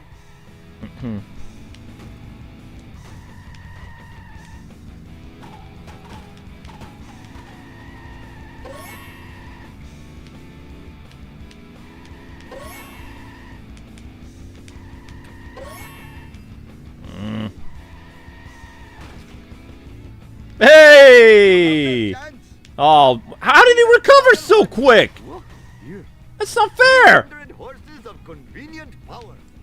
Man, games from like 20 plus years ago are wicked hard, man. Even when the AI screws up, they still win. Unbelievable. Yeah, this is my last one, guys, because this AI cheats. It cheats hardcore. I can't catch that fool. He's too far ahead. He crashes. The game gives it to him anyway. Like, he's got this flawless. He's done. I can't even see him. I don't even think I really crashed either, but I can barely see him. He's like way up there. So I'm just gonna go look for Buzz Cola coins till I unlock the thing for Apu. Because I ain't racing no more. It was a giant waste of time. It was fun, but, I mean, that's like saying, oh, it's fun to lose and have the computer beat you over and over again. Nah, I'm good. I don't like my time being wasted. Never have I seen such a four-wheel disgrace. Ha! Clean up in aisle 1. Because, I mean, that dude, they gave him, like, he's cheating hardcore. You can't catch him. He's even, look at that. He waited for me, and I still can't catch him. He waited. No boost, no nothing. He just sat there, like, toying with me. He takes the corners better than me, too.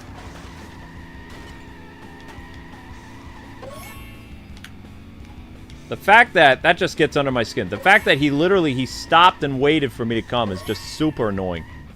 Like, that's disturbing. He's like, oh, don't worry, I'll just wait for you to catch up.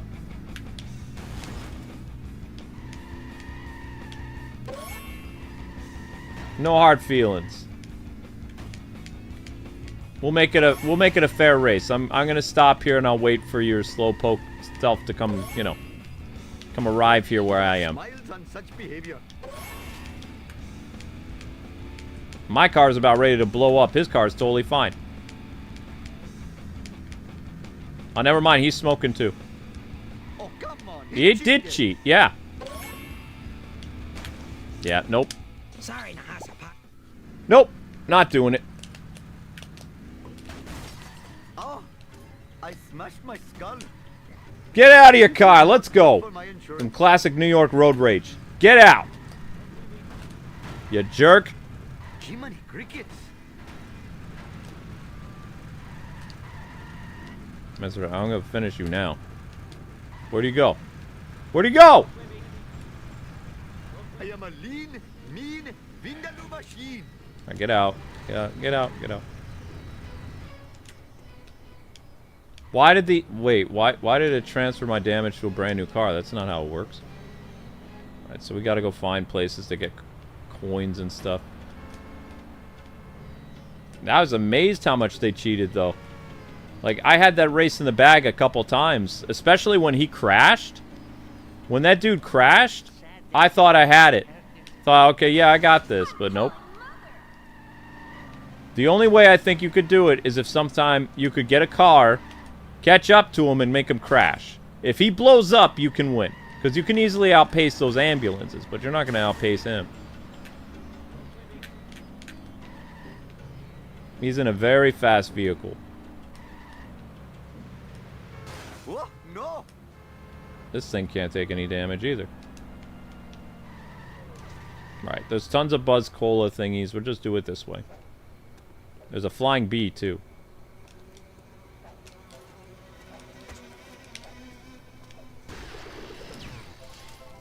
And I don't remember how much it was for an Apu disguise. I don't remember. It was something.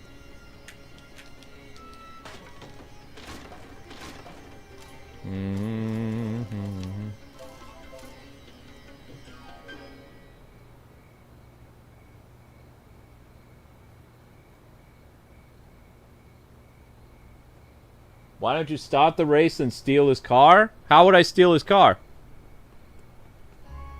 I don't understand. You can't get you can't get out of your car in that race. If you get out of your car, you lose. Oh, you mean when I had the guy dead to rights? When I smashed his car at the end of the race? You have to understand something about me. I don't like to lose, and I don't like to lose repeatedly because I hate my time being wasted. Okay? Like, Simon's paid for this stream. I'm in a really good mood. You know? I made money, I'm good. I'm not that hard a guy to please. Like, as long as I'm making money, then, you know, my stream is lucrative. If I'm doing a stream for like 4 or 5 hours and I haven't hit 1,000 views yet, yeah, I'm gonna be cranky. I'm not gonna lie, I'm gonna be pretty upset. Case in point, if Simons hadn't come by and dropped that big dono, like, Chris gave us about $10, which is, you know, pretty good. But, you know, if Chris hadn't come by and Simons hadn't come by, I'd be streaming now for 3 hours and, what is it, 37, 38 minutes, 800 views. I still haven't crossed over to the, you know, the side where I get paid. So I'd be a little apprehensive, like, kind of like, yeah, I'm getting a little agitated, you know. But because people, they use their generosity and stuff like that, I'm fine. It's only streams where I get antsy when I don't make any money. It's, you know, it's just how I am. That's how I was raised, pretty much, you know. My Portuguese family especially. If you're doing something you're not being paid for, then you're doing something wrong. Don't do anything for free. That's how I was raised. That's the type of work ethic they have too.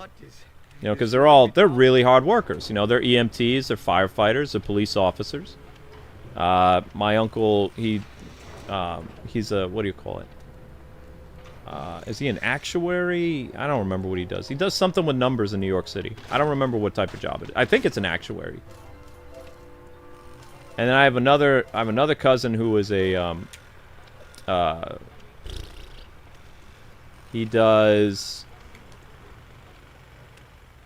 I think he does taxes for like businesses or something in New York City. I don't remember. Like, everybody in my family works hard. I am the black sheep of my family because I'm the only one, as they quote says, went into entertainment. And I'm the only black sheep in my religious side of my family because they all became missionaries or pastors or worship team leaders. None of them became YouTubers. None of them got into acting. I'm the only one. Everybody else has a regular job. And both sides of my family, I am seen as the odd one out. Whether it's the atheist side or the Christian side, like, I'm the oddball. I've been the oddball. They pursue practical stuff. Except religious jobs don't pay nothing. So, and for the longest time, when my YouTube channel was doing really well, Amber and my channel was doing, you know, good. Amber and I could kind of flaunt or flex a little bit with the religious side because they're always struggling. And now, because of the shadow banning for 5 years, we're struggling all the time. It's like we are like a missionary business or something like that because we live off donations and things like that. It's incredibly embarrassing. I know it's an ego thing, but you have to see it from my point of view. Before I was like, aha, I make more than the religious side of the family. And now it's like, yeah, back to square one. I can't survive without the generosity of strangers. That's scary. So it's like, you know, God takes my ego down a whole peg. Because, I mean, I want to be able to earn my own living. I want to be, you know, I had a whole plan. I had everything figured out. I know how long I have to stream. I know how many hours I have to stream. I know what I need to stream. And God took my plan like a crumpled up piece of paper and threw it in the trash. That's what it feels like. I had everything planned perfectly, down to the absolute letter. And then February of 2025 rolls around and everything goes to... Well, yeah. We'll say everything goes down the drain so quick. And now I'm just trying to scramble and make sense of everything, and I can't. Because it's like, when you crunch the numbers and you look at it from a realistic point of view, it doesn't make any sense. Why everything is happening the way it's happening. It doesn't make any sense. There are YouTubers much smaller than me that are doing much better than me. And they have less people on their live streams and they're getting more views than me. I made friends with a smaller YouTuber originally so I could keep an eye on his channel. Because I'm crazy like that. But I got to know the kid and he's a good guy, right? But over the years, I've noticed that when he streams as less than me, has less people watching his stream, he still gets more views. He can stream for like, I don't know, an hour or two, and he gets like 4,000 views when his stream goes live. He only has 100,000 subscribers. And his comment section, when you go to his comments or whatever, he doesn't have any comments. His likes are under 100. Like I said, it doesn't make any sense. Here I am, literally pushing myself, doing everything I'm supposed to, and I don't succeed. It doesn't make any sense. I can get more people in my stream, too. I still don't get the same amount of views as everybody else. Something ain't right. It don't make sense.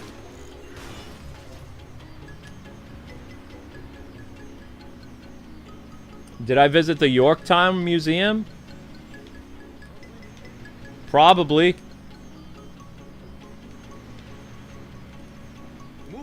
I've been to a couple museums where they're like weird houses, like old. I used to hit my head in them because I was so tall. The houses that were built like during the 1600s or 1700s in New York and stuff like that, those museum thingies. Yeah, we did field trips all over the place. Oh, I smashed my skull. Which is weird because Stevenson County was so far away from most of those places. We'd be on a stinky bus for like 3 hours. 3 hours there, 3 hours back. That wasn't fun. And those old school buses were not labs of luxury. Be one thing it'd be like, oh yeah, just like the best field trips were the ones where we were allowed to meet people there. Like if your parent was a chaperone, right? To like the Bronx Zoo or something, you could travel with your mom and dad or whoever was the chaperone. Or if your chaperone's was your best friend's family. You could hitch a ride with them. But if your parent wasn't a chaperone, then you were stuck on the bus with the other kids. And that was not fun. So there were a couple field trips that I've blanked out of my memory because the trip itself was horrible. Did not enjoy it. The ones where I actually got to be in the car with my dad, and he was the chaperone, and, you know, he had a whole group of kids under his wing or whatever for the Bronx Zoo. That was one of the best trips ever because I actually got to be in my car. I got to sit in the front seat with my dad, and I had, like, you know, I think we had like 4 kids in our Jeep or something like that. Because my dad had a Jeep. But I hated school bus field trips. They were not fun. Like, on the way to the Great Escape theme park, which was like one of the last days of school, I got sick on the bus. So I didn't even get to enjoy going to the theme park, which was one of my favorite theme parks because it was so close to where I lived in upstate New York. I was sick the whole time. And then everybody had to get back on the bus. So it's like you got up really early in the morning.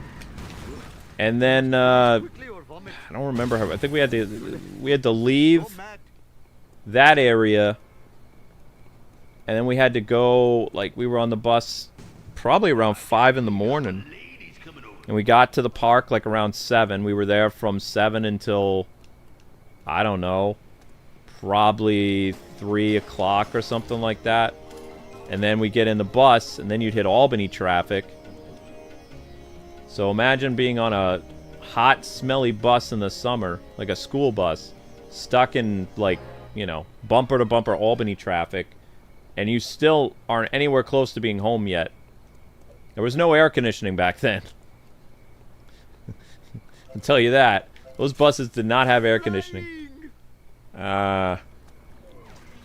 You'd roll down your window. That was your air conditioning. And the window, you couldn't roll it down all the way, so if you had to hurl, you had to use a paper bag. That was fun. Paper bags aren't that strong.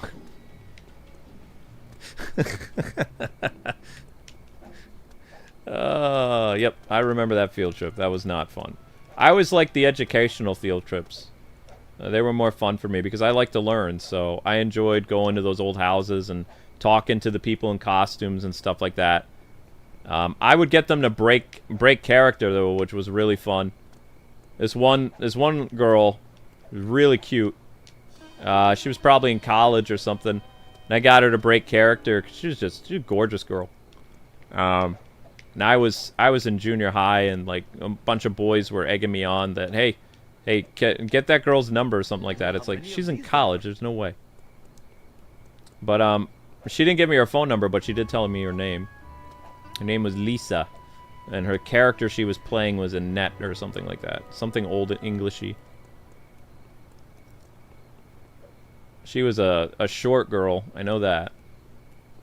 But she was, you know, she was probably like, let's see, if I was in junior high, she had to be like 19 or 20, something like that. She looked really young.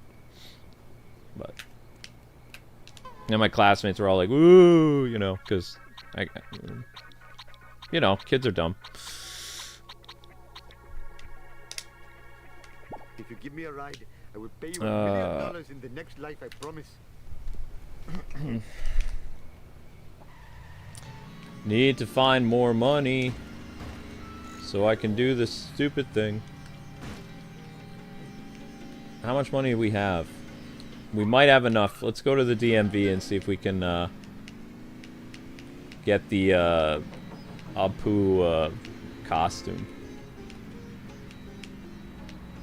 Whoops.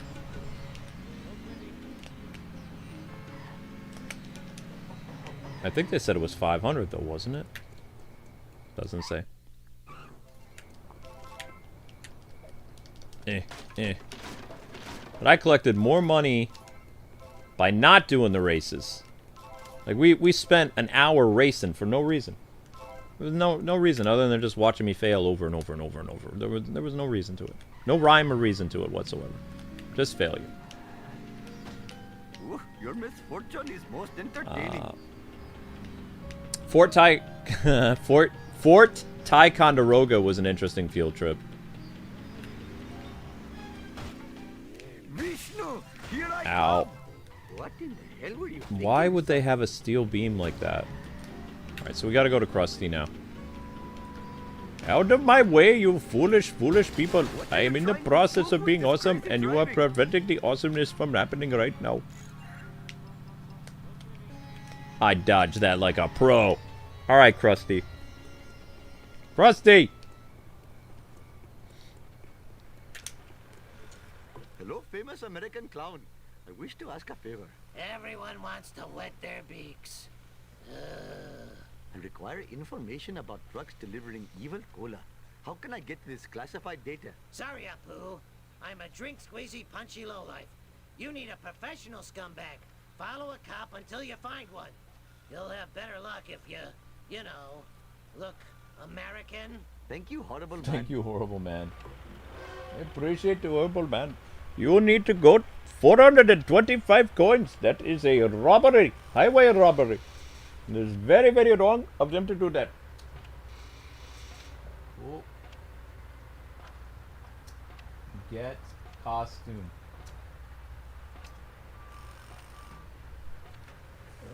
This is about the time Amber would be getting up to go to work. Yeah, I'm very mad at YouTube, though. Think about it. Like, my entire life changed. Amber and I didn't have to work this hard because people would get our videos. Amber didn't have to leave the house and get a job.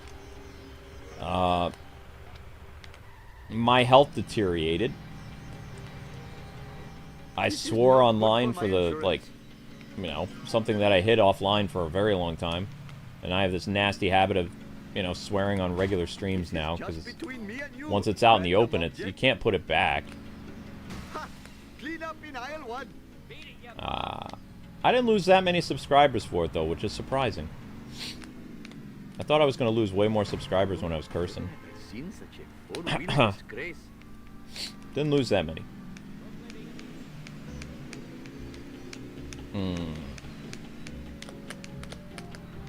Oh, I smashed my skull. Smashed my skull. Alright, where's the DMV at? Everybody keep an eye out for a store or a someplace we can go to change. That is a car, guy. Where the heck is the DMV? Matlock East Side. Matlock Expressway.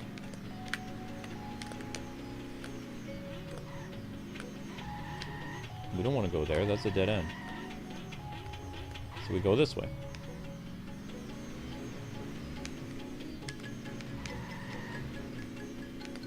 Yeah, I had a pretty cushy life for years. I could do whatever I wanted on YouTube because my viral videos would pay for all the mistakes I made.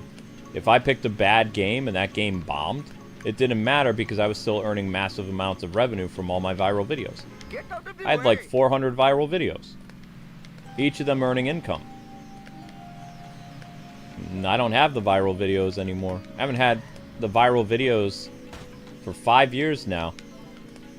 I haven't earned a dime on any one of my viral videos, which is impossible. Every YouTuber I know of, even ones who've been on the platform as long as me, the viral videos that they have, which is like maybe 10, they still earn money off of them. Smiles on such behavior. So it does feel like there's a giant conspiracy theory against us because it doesn't compute. If you look at it rationally, it is a YouTube bias against us because it doesn't make any sense. We don't earn anything off our viral videos, and people are like, well, how many viral videos do you have? 400. They're like, what? It's like, yeah, 400 viral videos. Ranging from 10 million views to 1 million, 500,000, 750,000, 600,000, 400,000, 150, 275. The list goes on and on. 400 videos between 10 million, 1 million, 5 million, all that stuff, earning zero income every month. For 5 years. That's enough to make anybody go a little crazy. Because it doesn't compute. Even my 01 channel, which is inactive, okay? I earn money off that video. That Batman, whatever you call it. The documentary I made. How it should have ended, or whatever it was called. I don't know. the ending explained. That video is still collecting views and it's still collecting income. And that channel is more or less inactive. So how in the world is a channel that's active, right, every day, how is it the viral videos, the 400 plus, don't earn anything and don't get any new views at all? And they've got high rolling numbers on them. Insane watch time. Insane, like, you know, click ratio, whatever. It don't make any sense. So that's when you go, it has to be sabotage. Because it doesn't, like, you'll go insane thinking that it's normal. It's not normal. I know people that left the platform, like Zebra. Zebra's still collecting his viral videos. Even though he ain't on the platform no more. He's still getting money from his viral videos. And he's not on the platform no more.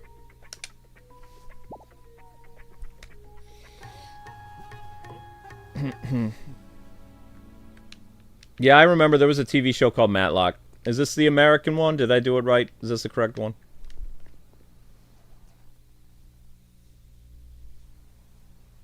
Well, I do get crazier because, like, you know, my job's supposed to be easy. I sit here, I stream, I go to bed, repeat it. I like streaming. I like playing games in front of people. I'm a gamer. What I don't like is struggling to try to make ends meet every day. That drives me insane. And I know exactly what they want me to do. They want me to quit. Like, YouTube just wants me to give up. And the fact that they want me to leave makes me even madder, and I want to stick around just to annoy them.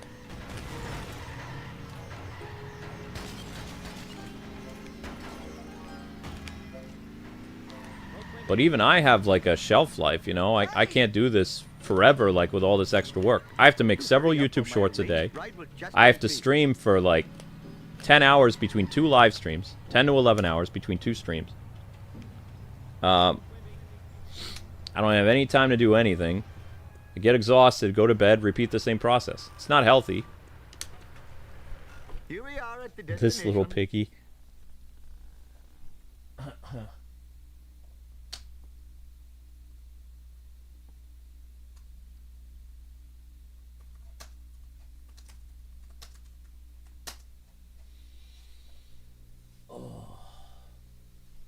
That could be a lawsuit. No, it can't.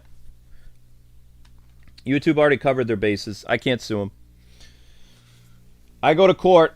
The judge says, hey, so these people shadow banned you and they did all this other stuff. Did they do anything to help your channel from the time of shadow banning, October 20th, 2020 to today?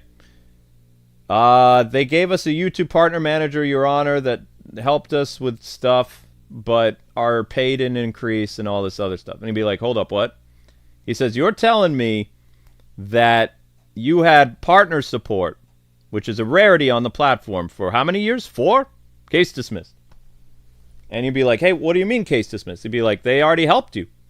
Now, if they didn't give you any support and they didn't, you know, assist you during the time of your whatever, yeah, we could have some type of case against them. But the fact that they actually worked with you for 4 years after your shadow banning and gave you a partner support, as well as, like, how often did you talk to partner support? Once or twice a month? Yeah, there's no case. You're done. And judge will laugh at you, be like, yeah, nope, case dismissed. I'm going home. Gonna go play golf. This is an easy one. Night, kids.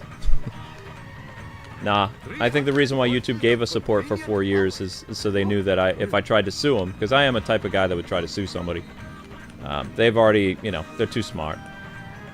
They already, you know, no way. They did the bare minimum, and in a court of law, bare minimum is good enough. It's better than nothing.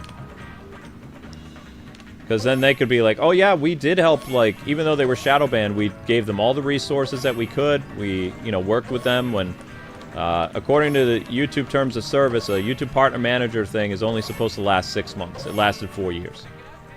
So, they would have me there, pretty much.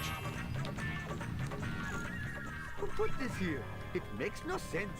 It looks like the end of the road for Apu.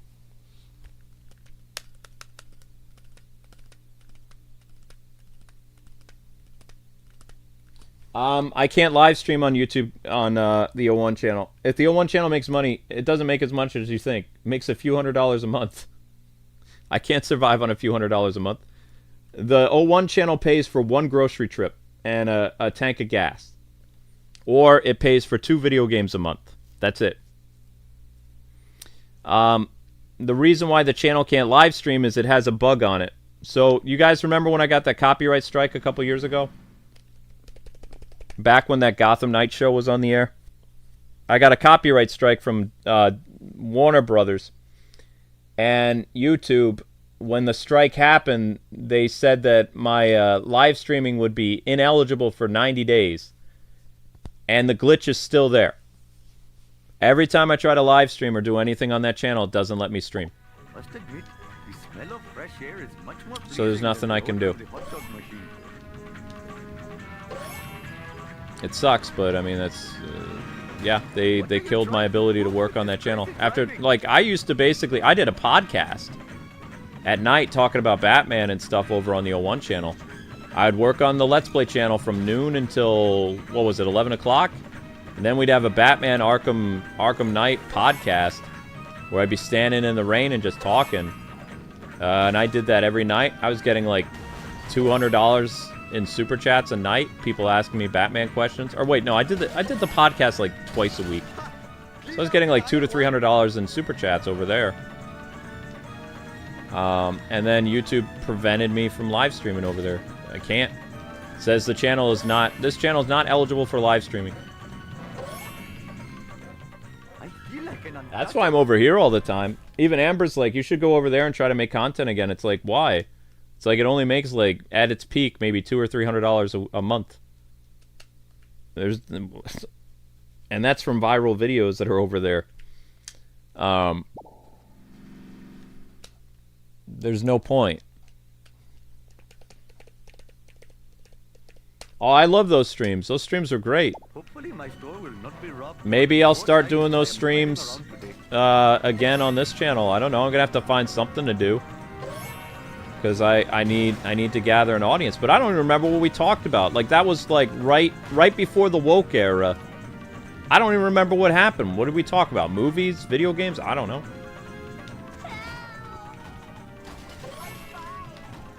I've been in the trenches of war for like how many years is it? It feels like 4 years at least. I came late to the woke war, though. Like, I didn't actually talk about it till people came after me. Like, when people started to do targeted harassment campaigns and they started DDoSing, that's when I got involved with the war. Before, I didn't care. It was like, whatever. They made it my business when they came after me. It was like, okay, it's on now. I was, you know... They keep retelling the story. They're the ones who did it. If they hadn't come after me, I probably never would have got involved. And when I got involved, the war ended. Oh, I better hurry. Last time I left this store, hoodlums put pornography in the bridal magazine. Because we did a lot of stuff behind the scenes. We're like, this loud YouTuber stuff isn't working anymore. So, you know what we did? Thousands of us, like, wrote the game publishers and the people that own them, gave them written letters, because you can't ignore a written letter, and just kept pestering them with messages saying, we don't want this woke DI bleep, not buying games from you ever again, that kind of stuff. And eventually, you know, the higher-ups listened, and they started to, you know, fire people, and the ball started changing again. A lot of that probably had to do with the mailing campaign offline. Because there were thousands of us in the game industry that were sick of it, pretty much. And that's, I mean, that was the old way of getting in touch of game developers, outside of calling their phone. But, Shame to my family and my store. you know. I helped mobilize some of that stuff, because I was done. Like, when I got swatted, that was it. It was like, alright, you swat me, you made an even bigger enemy now. And I started talking to, like, a bunch of journalists that had their heads down and they couldn't say anything about job. It's like, you know, we need to do those old campaigns we used to do in the early 2000s. They're like, write the developers? It's like, yeah, write the developers. So we were mobilizing thousands of people behind the scenes when all these people were making massive YouTube videos that didn't do squat. You're welcome. Oh, I smashed my skull. Because I'll tell you what, a lot of these companies didn't know half of the things that their HR departments were doing. They didn't know. They're just collecting money, and they're like, ah, we're making less money than usual. What's up with that? And then they looked into it. They're like, oh, okay, so there is something to those things. So, the old saying goes, money talks. Because normal folks were getting sick of it anyway. So, This is not good for my insurance. that's why don't mock the old ways. The old ways are best. They take longer. Not as flashy as online stuff, but, you know, Smiles on very hard to ignore handwritten sentiment. to prove with this crazy driving. Especially when you think it's fan mail. Looks like the end of the road for Apu. Oh, I got swatted twice. Yep. Yep. Once for playing Harry Potter, or what was it called? Hogwarts Legacy. And that was the day that Amber was in the hospital for having an ovary removed. So I was literally swatted the day that I was at my wit's end because my wife was under the knife in surgery. And then the next time we were swatted was when What Is a Woman movie came out by what's his name? I retweeted What Is a Woman, and then I had like a day later the sheriff's department was at my door with shotgun. Hopefully my store will not be robbed more than 4 times. So, while driving around. but you know, the first time they came in the house, the second time they didn't step foot in my house. I talked to them outside. And then I told them, hey, I want to make a police report. And I said, the last time this happened, I talked to several precincts, so the swatting would never happen again. I must have missed one. What precinct are you? I was very calm with them. I was just like, not again. And the officer, the sheriff guy who came, he goes to my... I think he was at my church. I don't remember. There's a lot of precincts around here. So I missed one. I missed the sheriff's department. But I was annoyed. They were annoyed because, I mean, obviously they knew me. There was no problems. So, you know, they just made a list and they're like, okay, that was the last precinct. It hasn't happened since. But, yeah, twice. Untouchable. Yeah, I don't know. I don't watch the guy. All I did was retweet the movie. And I said, what idiot wouldn't know what a woman is? And then the freaks and weirdos came after me. And from that, like, Twitter exchange or whatever, I got swatted. The second time. Was I live when I was swatted? I just finished the Legacy stream, and I was on my way to the hospital when there was, like, I wouldn't say a garrison. There was, like, 6 officers outside my house. They came in my house, they searched it. I thought I was going to be handcuffed, but they didn't, no. I was... I went to the door because I was in the hospital all night with Amber because Amber was having complications from the, from the miscarriage. She was in extreme agony. She was in the hospital. She had a ovary explode. So I hadn't slept at all that day. And there was this pounding on the door after I finished my stream. I'd just gone off the air.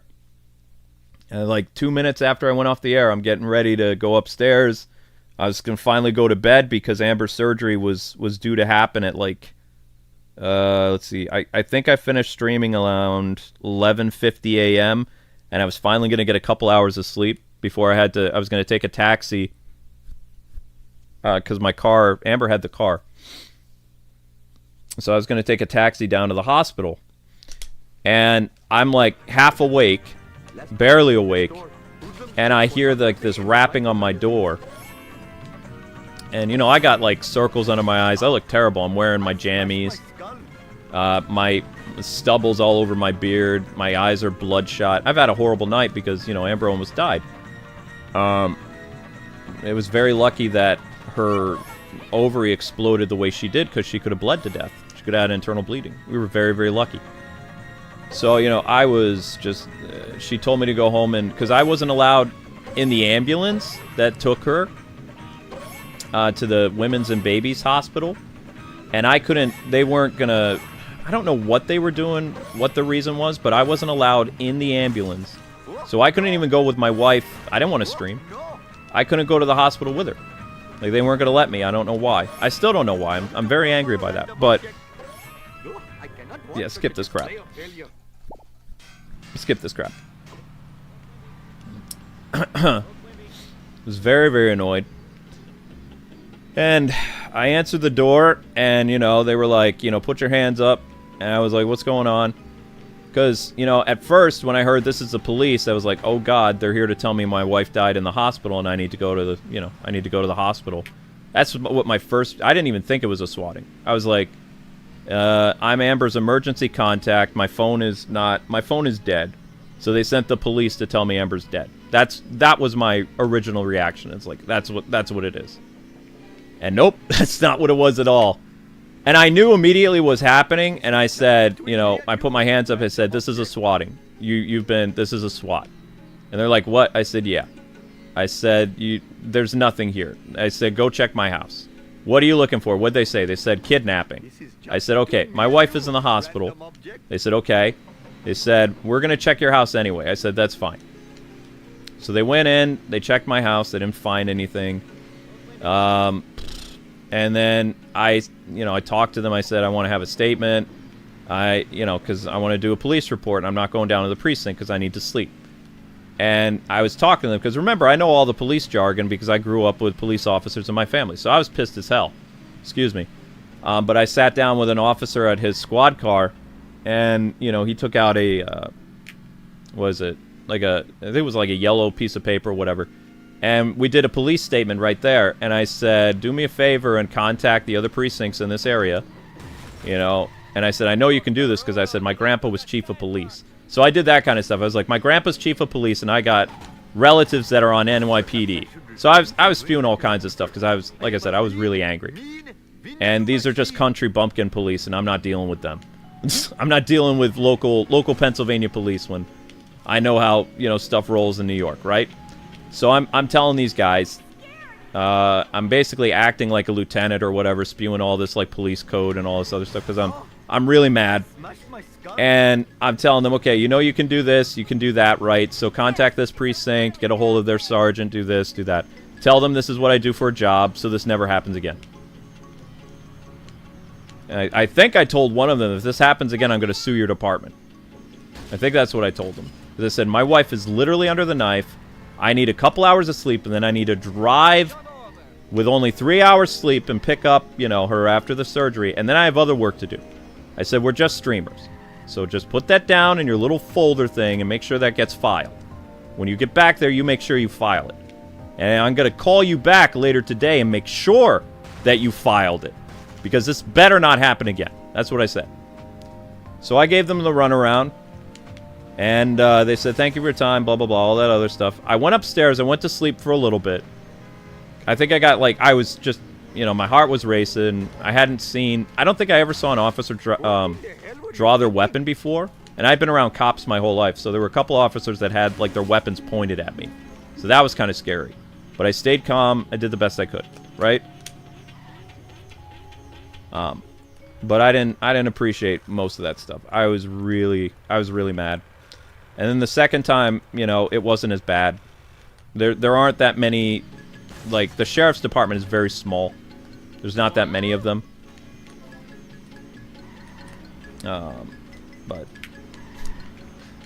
And then I ended up seeing that one officer again that I was really rude to. He gave my wife a ticket, like 2 years later, because Amber had her, she didn't have her lights on. So he gave her a ticket. And we went to the courthouse to appeal it or whatever. He was there, and I was just like, uh-huh. So maybe he, you know, he kept a grudge or something like that, but, you know. We didn't contest the ticket, though. I just paid it. But it was the same guy that, you know, I sat on his squad car, the hood of his squad car. It was the same guy that gave Amber a ticket 2 years later. Almost suspended her license, too. I was like, whatever.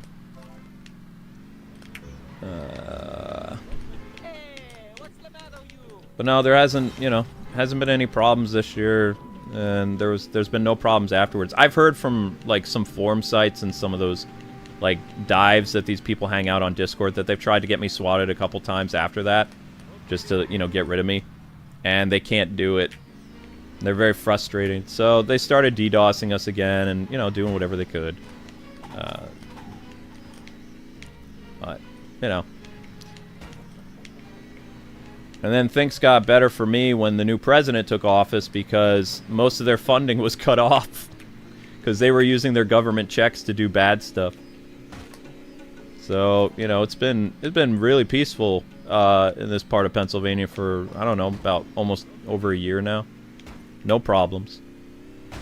The only thing I wish I didn't say, I got really mad at all the DDoSing, and I said, you know, it's because of you weasels DDoSing us that we're still in business. Because when you DDoS us, you actually help our views. So, of course, they got smart, and they stopped DDoSing, and now it takes 4 or 5 hours for me to get 1,000 views. So if I would have kept my mouth shut, like I said, I was really angry. Because, I mean, I'd been dealing with cyber attacks for 4 years, right? So it was just like, I called them all kinds of name in the book. I cussed them out and stuff. And I told them the truth. Like, you keep doing this, not only are you wasting your money, but I'm making more money off you clowns. And then they're like, they must have grown a conscience or a brain, and they stopped DDoSing. Because, like, none of my streams really hit 1,000 views anymore. It takes a long time. It takes hours and hours and hours and hours and hours and hours and hours. So if there was one thing that I could take back from, like, you know, the constant cyber attacks, I would have just kept my mouth shut about how the DDoSing actually helps the channel. Because I've been left alone now for 7 months, and it's been, like, for the channel, for working on the channel, it's been 7 months of hell. Because think all the stuff that happened. I had a heart attack, stress from work, overwork, all this other stuff. When I was being DDoSed, at least, it's like I go do the dishes while I was being DDoSed for an hour. And I'd come back and we'd have over 1,000 views on the video. We'd have sympathy super chats. There was a lot of good stuff that happened because of those idiots. And then I made those idiots stop. Oh, no.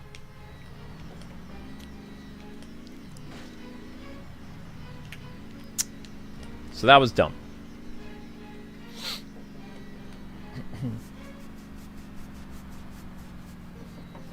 Oh yeah, they were using the tax money. I'm pretty sure. Yeah. 300 horses of convenient power. Either that or they were using disability payments. I don't know. You really think that rational people were the ones cyber attacking us? No, they were all mentally ill people.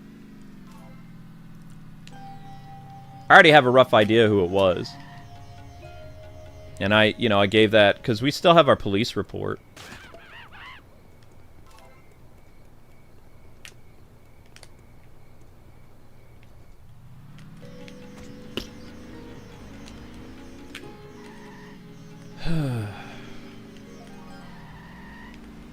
Perhaps I should refrain from doing that in the future. Where the heck am I supposed to go with this American getup? Oh, I smashed my skull. Is it back to Krusty's? No, it's not. Find Snake.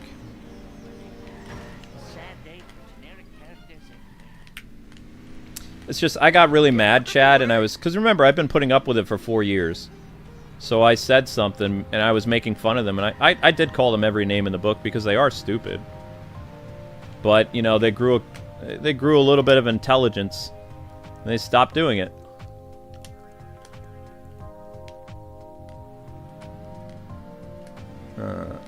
Because, I mean, we always lost money from the cyber attacks, but also fans, they were more willing to support you when they felt bad for you.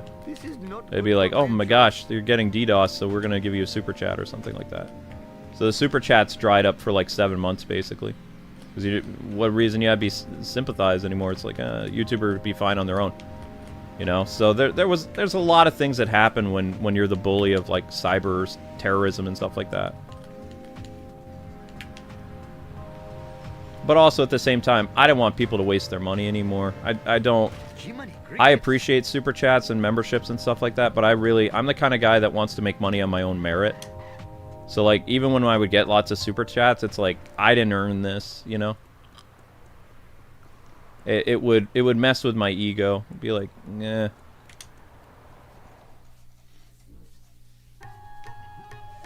Oh, that's where the DMV was.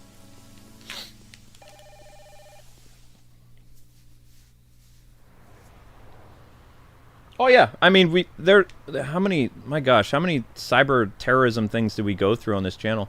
There was thousands of videos that were hit over the course of years. 4 years. Every, like, what was it? 15 times a month? 3 or 4 lives.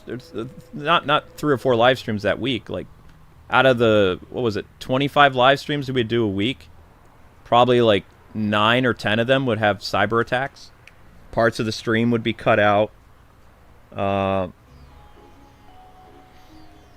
I'm paying for an expensive cybersecurity company to not only trace the people, but also to, you know, protect our line so that it can survive like a denial of service attack. So I've been paying this company now for, my gosh, 6 or 7 months, and nothing's really been happening. So am I going to lose my service with this company? Do I keep paying this company? I don't know. No idea. Hand over your wallet, dude. This is totally a mugging. Oh, what good luck! A criminal! Huh? Well, surely a violent filth bag such as yourself could find out who is driving the black cola vans. Well, I do have a connection at the DMV, but it will cost you. You have to pick up the litter from my community service. It is a deal. Deal. Now hand over your wallet. Yes, whatever. Yeah, I mean, well, gamers used to use denial service attacks to basically throttle the feed of, like, a rival player. So they just basically, they took it up, like, another degree, and they just throttled so that our stream would crash. Because they were trying to get, what they don't understand is there was no penalty. YouTube doesn't have in their terms of service that if your stream is interrupted, they're going to cancel your partnership.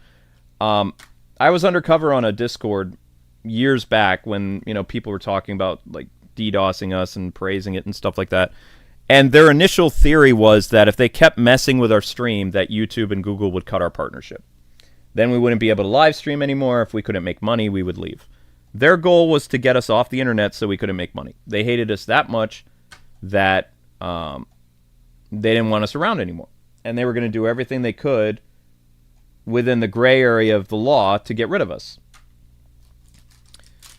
And, you know, they didn't look at YouTube's terms of service because there's no way that if you disrupt somebody's live stream that YouTube is going to cancel a partnership with a partner.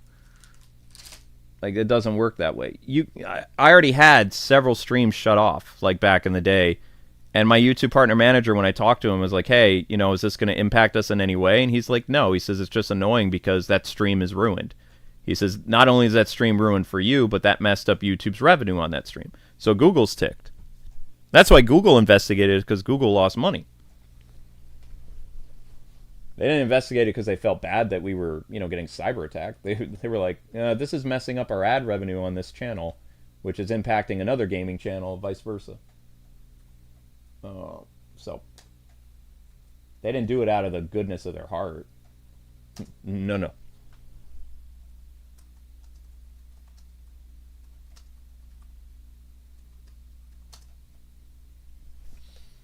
I must admit, the smell of fresh air is much more pleasing than the odor of the hot dog machine. I am a lean, mean, vindaloo Follow the machine. garbage truck? Why? You notice how most of these quests are all the same? Collect this, pick this up, do this, do that. I'm like, I understand that people really like this game. They like this game because it reminds them of like a cartoon version of Grand Theft Auto. But if you look at the mission structure of this game, it's very repetitive. Like, this is my, what, 5th or 6th live stream?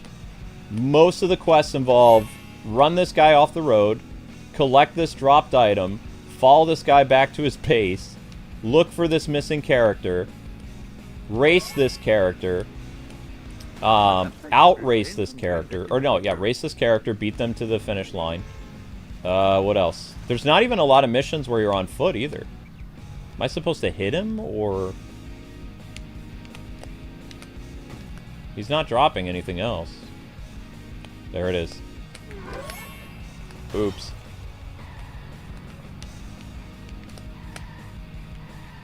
Wait, I have to what now?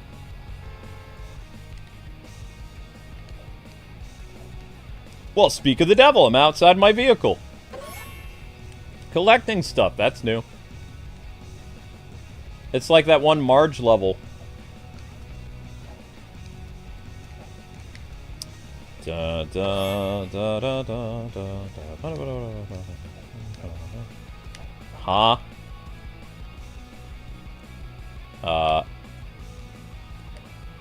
Dope. So I had to get out of my vehicle. Now I have to drive more and collect stuff. Okay. Run, run, run, run, run, run, run, run, run, run. And just like the Marge level, all this stuff is going to be around the area that I need to go to. Excuse me, B. B, leave it. Where is the thing behind me? Behind me. Huh? Well, I don't know how to get on top of that roof. Well, there's some stuff on top of that roof there, and there's some stuff over here. I think they want me to drive on this escalator, maybe?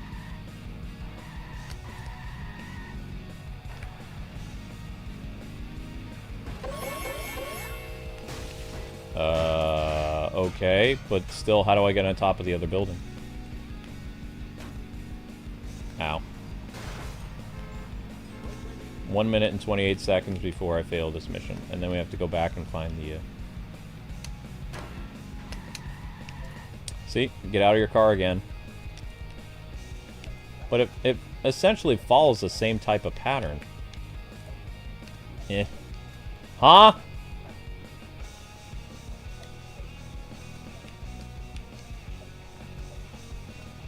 Now you gotta go on top of the roof again. Whoop. Whoop. Surprisingly acrobatic, yes. Very, very surprising. Nani.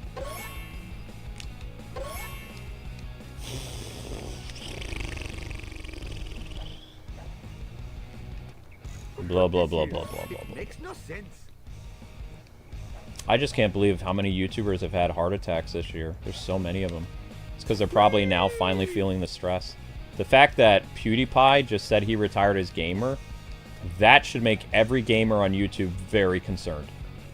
Because now our CPM is going to plummet. That is very bad. That is not... Like, I see people praising it. It's like, no, that's going to have huge ramifications on YouTube's CPM system now. He formally retired and renounced being a part of the YouTube gaming. That's going to hit hard right before the holidays. So many of us are now screwed. Like, our income is going to plummet. I have brought shame to my family.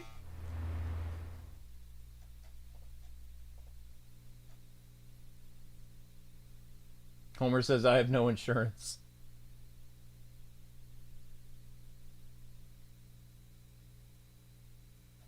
If I got into a room with the people who've been harassing me for years, I can't say what I would do. I don't know. Hopefully my store will not be robbed more than Outside of beating the snot out of them, I don't know.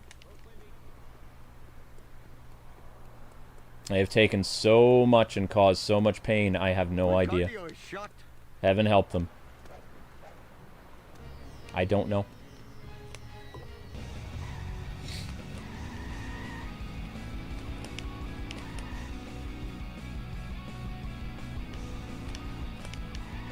Every bully I've ever dealt with, I confronted physically. So, there's only been 2 bullies I have not actually confronted in real life. Only online. Every other bully in my life I have confronted, and it led into a fist fight. And I won. But, I don't know what I would do.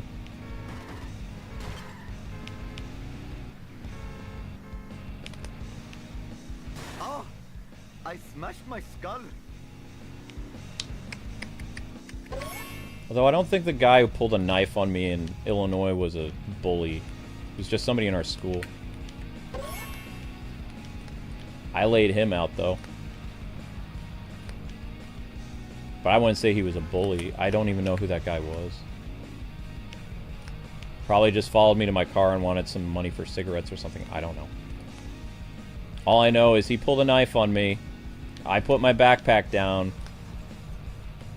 I was reaching for something. I told him to be cool. I grabbed some gravel from the parking lot and I threw it in his eyes. Took my backpack, smacked him in the head, jumped on him, punched him in the face 3 or 4 times. And then, like, when he tried to get up, I stepped on his throat. Probably could have killed him, but I didn't care. And I called the police and had him arrested.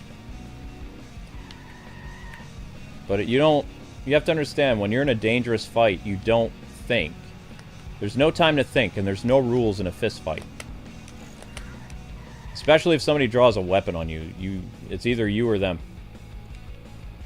So I don't care if it caused permanent blindness or whatever happened to him. He shouldn't have pulled a knife on me. I didn't even know the guy. But the other guys, the bullies I had in high school, yeah, that felt good. Took those guys out. But I never approached anybody. It was always self-defense. I never started a fight. Fight started, I finished them. I did not start it.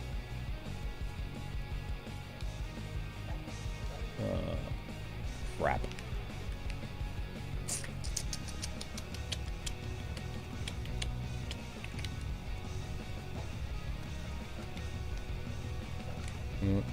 Come to Papa, random object. But if you're asking if I was left alone with one of the people who's been like causing criminal intent to my channel for so many years, I wouldn't even need 5 minutes. You don't want me alone with them for a minute. I only need 30 seconds. Oh, no! This is not good for my insurance.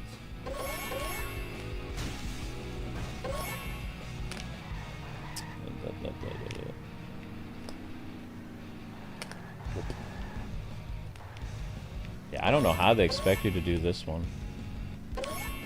Because Apu can't, like, jump very far. So how do they... You can't even... I don't think you can drive up this either. No. So how do they expect you to jump from rooftop to rooftop? Over there. I see them up there, too. There's no way to do that. The rooftop is too far apart.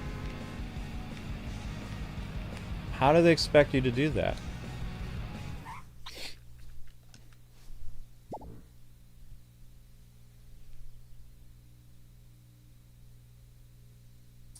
I love my Zelda streams. They're fun. What is YouTube CPM? CPM is how much a YouTuber, like, it's a cost per million or per thousand. And it's like a, almost like a commission cost that you get for being a YouTuber. Like, I'll give you an example. A couple years ago, we'll say 10 years ago, around Christmas or November, a YouTuber CPM in the gaming side would be about $25. You would get $25 for doing an upload at 1,000 views. And if you live stream, you would get $45. That was back then. Nowadays, before Felix retired, which is going to suck because he was under the YouTube gaming ticket. I know that. I know where his channel was listed under the CMS. He was part of YouTube gaming, which is going to be very bad. I wish he hadn't done that. Because every time a YouTuber that's a gamer leaves YouTube, the CPM goes down. It happened when Zebra left. It happened when the gamer from a couple years, that Sonic gamer, went down. He was bringing in a lot of advertisement. He was crazy as all get out, but he had a very high CPM. I'm not excusing the stuff he did, but I'm saying, like, he was a valued member of, like, YouTube's ecosystem. So now that Felix, the one that everybody calls the biggest gamer on YouTube, like, I don't even know what our CPM is going to be now. Our CPM is low in general, like, for this time of year. It's at 7. So that means if I were to do an upload and it got 1,000 views, I would make, like... Well, they have two different CPMs. The $7 CPM is for live streaming, which it's a RPM. And then the upload CPM is $3. So if you got 1,000 views on an upload, which we don't, you would get $3. So now that Felix has retired officially, that means ad companies are going to drop. Ad sales is going to plummet. This is going to have major ramifications for YouTube gaming. Huge. Ooh, I had better hurry. Last time I left this store, hoodlums... This is going to be really, really bad.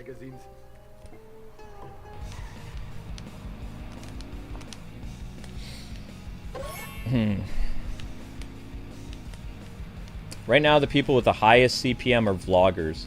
So I can see what he's doing. He's trying to get onto the vlogging side of YouTube. Because he's, you know, he's probably under a CMS for gaming ever since he was with Machinima. Most likely. Felix and I were in Machinima at the same time. So, actually, we had the same partner manager. So, likely, he's still under the gaming CMS, or was. Now that he's renounced it, I don't know what's going to happen. I've heard that the vlogging CPM is very high. But, you know, YouTube looks at your content, and if your content has gaming, then you're part of gaming. It's like, you know, what your channel code, what you identify. So if you do, like, vlogs, then you wouldn't have any gaming on your channel. You could have, like, maybe 1 or 2 gaming videos. But your niche is vlogs or lifestyle or travel or whatever. The niche of this channel is gaming, whether it's live streams, uploads, shorts, whatever. We don't fall under the cat short category or cat, like, CPM, animals, because even though we show animals, we're not an animal channel. So we wouldn't get the benefits of having that animal income. So, like, but the thing is, the guy's already a millionaire, so I don't understand why he would throw all of YouTube gaming under the bus. But, I mean, it's just, this is going to be really, really bad.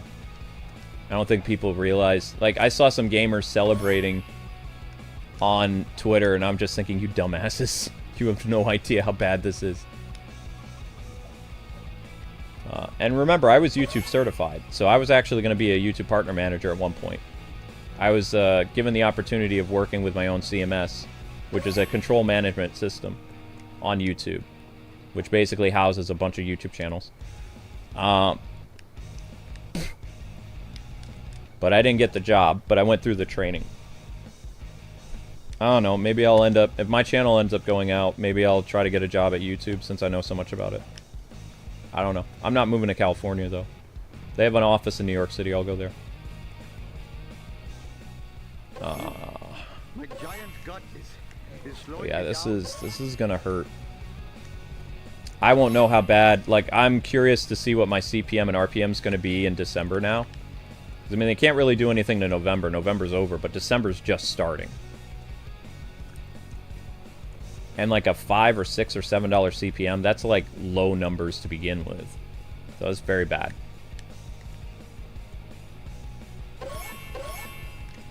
Super bad. Like the movie Super Bad. How the heck do they expect you to do this? You only have like a minute to collect 25 of these. There's no freaking way. I'm not afraid of something. Get out of the car. Hope I am still the lithe runner I was in my youth. Get out of the car. Get out of the car. Got to hurry up or my arranged bride will chastise me. And even though our channel's really old, because our channel's shadow banned and we're not, like, we could actually help YouTube gaming as a whole with all our viral videos. If, like, we were allowed a chance to exist. But we can't do anything in our current state. Like, we're dependent on not only subscribers, but also, like, other YouTube channels to bring in bigger numbers and things like that, so they bring in advertisers. If some of your biggest stars on that, you know, circuit end up quitting, that's really bad. Just give me a minute to catch my breath.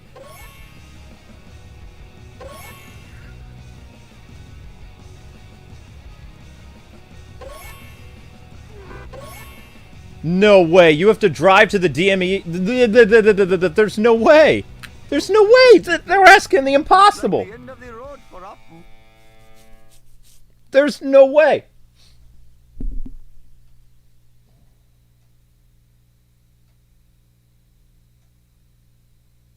Am I going to post the Lego Batman game on O1? Probably. I can do uploads. Probably what's going to happen with the O1 channel. Whenever the game comes out, you'll get a live stream series over here. Maybe lore videos uploaded over here. And then you'll get a uploaded walkthrough, like, without the live streaming stuff and the better quality, probably different skins, posted over on the O1 channel. Because it's Batman. And I'll probably do quick little lore videos. My goal this year, before all my medical debt, was to buy another computer so I can start writing Batman lore again. Because all the computers down here are for live streaming. I can't use them for writing and stuff.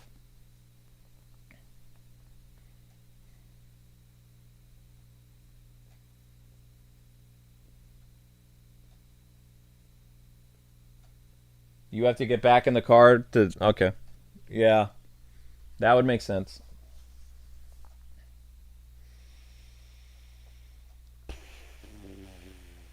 I don't even know, like, how... Does it even tell me what my CPM is currently?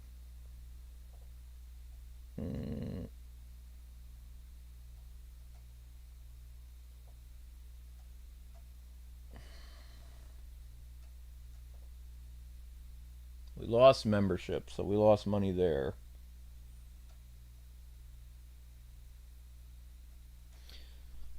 So we had 500 cancellations for memberships in the past 28 days. And we were at 700 or 800, but all that was gifted membership. So not enough people, when they get the gifted membership, do they do the $5 thing, and that hurts a lot. It's not like a chargeback or anything, but YouTube's like, oh my gosh, you climbed up so much, so high, but then you dropped so low, and they are even like, yeah, that's a 170% drop compared to like a 21% gain. So it's like, you know when you get a bad grade from the teacher? They keep writing all over your channel in red ink. It's very depressing. Like, you look at it and you're like, oh crap.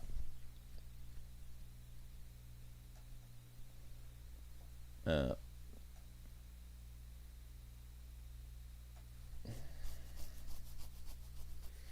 one of the things that they're pushing is they want people to do what they call affiliate offers.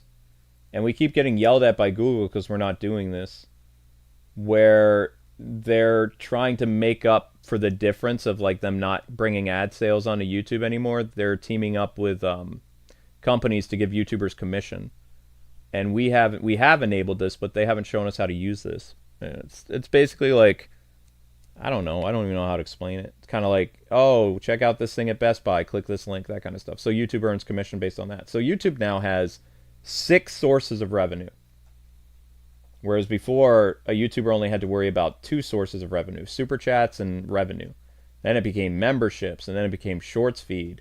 Then it became, oh my gosh, all kinds of stuff. There's so many hats.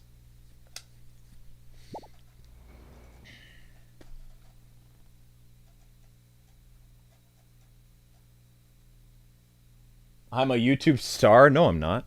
I've never seen myself as a YouTube star. I'm a YouTube person that makes money on YouTube, but I'm not a star. I've never attended any YouTube events. Every time I've been asked to go to VidCon, I've always said no. I've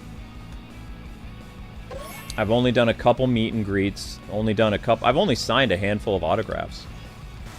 I'm just a regular guy who has a YouTube channel, and I like streaming, I like teaching about gaming and Batman, but I don't see myself as a star.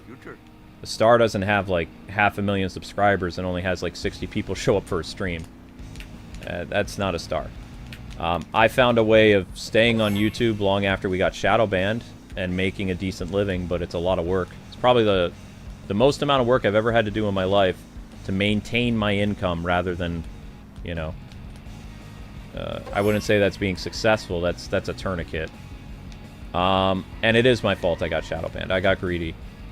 There were agencies that were working with YouTubers that were doing payouts, and my manager, or not manager, my PR representative had what our channel was worth type thing, and I was working with a promotional company that worked with Raid Shadow Legends and Corel. And they said, hey, the holidays are coming up. I spoke to them on the phone. And they're like, we want you to do this promotional thing for this new editing program for, like, 4K videos. And I'm like, okay. And they said, the video will give you, like, $2,500. And we need you to install this program on your computer. Big red flag. and we need you to have the video done, you know, in a couple days, and then we need 2 video ads. Like, we need you to do an uploaded thing on your next video, like a 60-second spot, and when you live stream, we need you to do a 5-minute read. And they gave me a script to read and all this other stuff, so it looked 100% legit, right? The program I installed was a keygen. So they got access to our YouTube channel. They tried to get our bank account. And it was all my fault. My hubris was the downfall. Because I was greedy and I wanted to earn a little... I was already earning enough money that month. Like, I was earning way more than $2,000 that month. Like, we had a very, very good month in 2019 or whatever. 2020. Because everything was going great. We had 15 ultimates. I was greedy. I was greedy. It was a harsh lesson, and we never recovered from it. But they took a hold of our channel. YouTube erased our channel, and when they erased our channel, all our viral videos were erased. And when the channel was reinstated from an employee of ours, not YouTube, one of our employees, Travis, got a hold of the channel. He hacked the hackers. And it was a glorious thing. Like, we thought everything was fine. We got control of our channel after the hacking. They had full control of the channel for probably 6 hours. And YouTube wasn't going to do anything to our channel, but a bunch of our subscribers complained to YouTube and got Google involved, and Google flagged our channel with 3 copyright strikes. Or three strikes. 3 strikes are out. They erased the channel for malicious intent and spamming and scam. And when they did that, they erased our channel, and all our hard work for that, I don't know, 8 years or whatever we were on YouTube on KwingsLetsPlays was erased. All our viral videos, everything was dead. It was gone. Kaput. No more. Just like that. Like a snap of the finger. Even once Travis got the channel back, like, they erased it. Just give me a minute to catch my breath. So that was rough. And then when they realized they made the mistake of erasing us, it was already too late. So we had to create a newsletter that we paid, I think we pay like $200 a month for our own newsletter to advertise our channel so that people can find us. Like, we pay for our own newsletter. It's very sad if you think about it.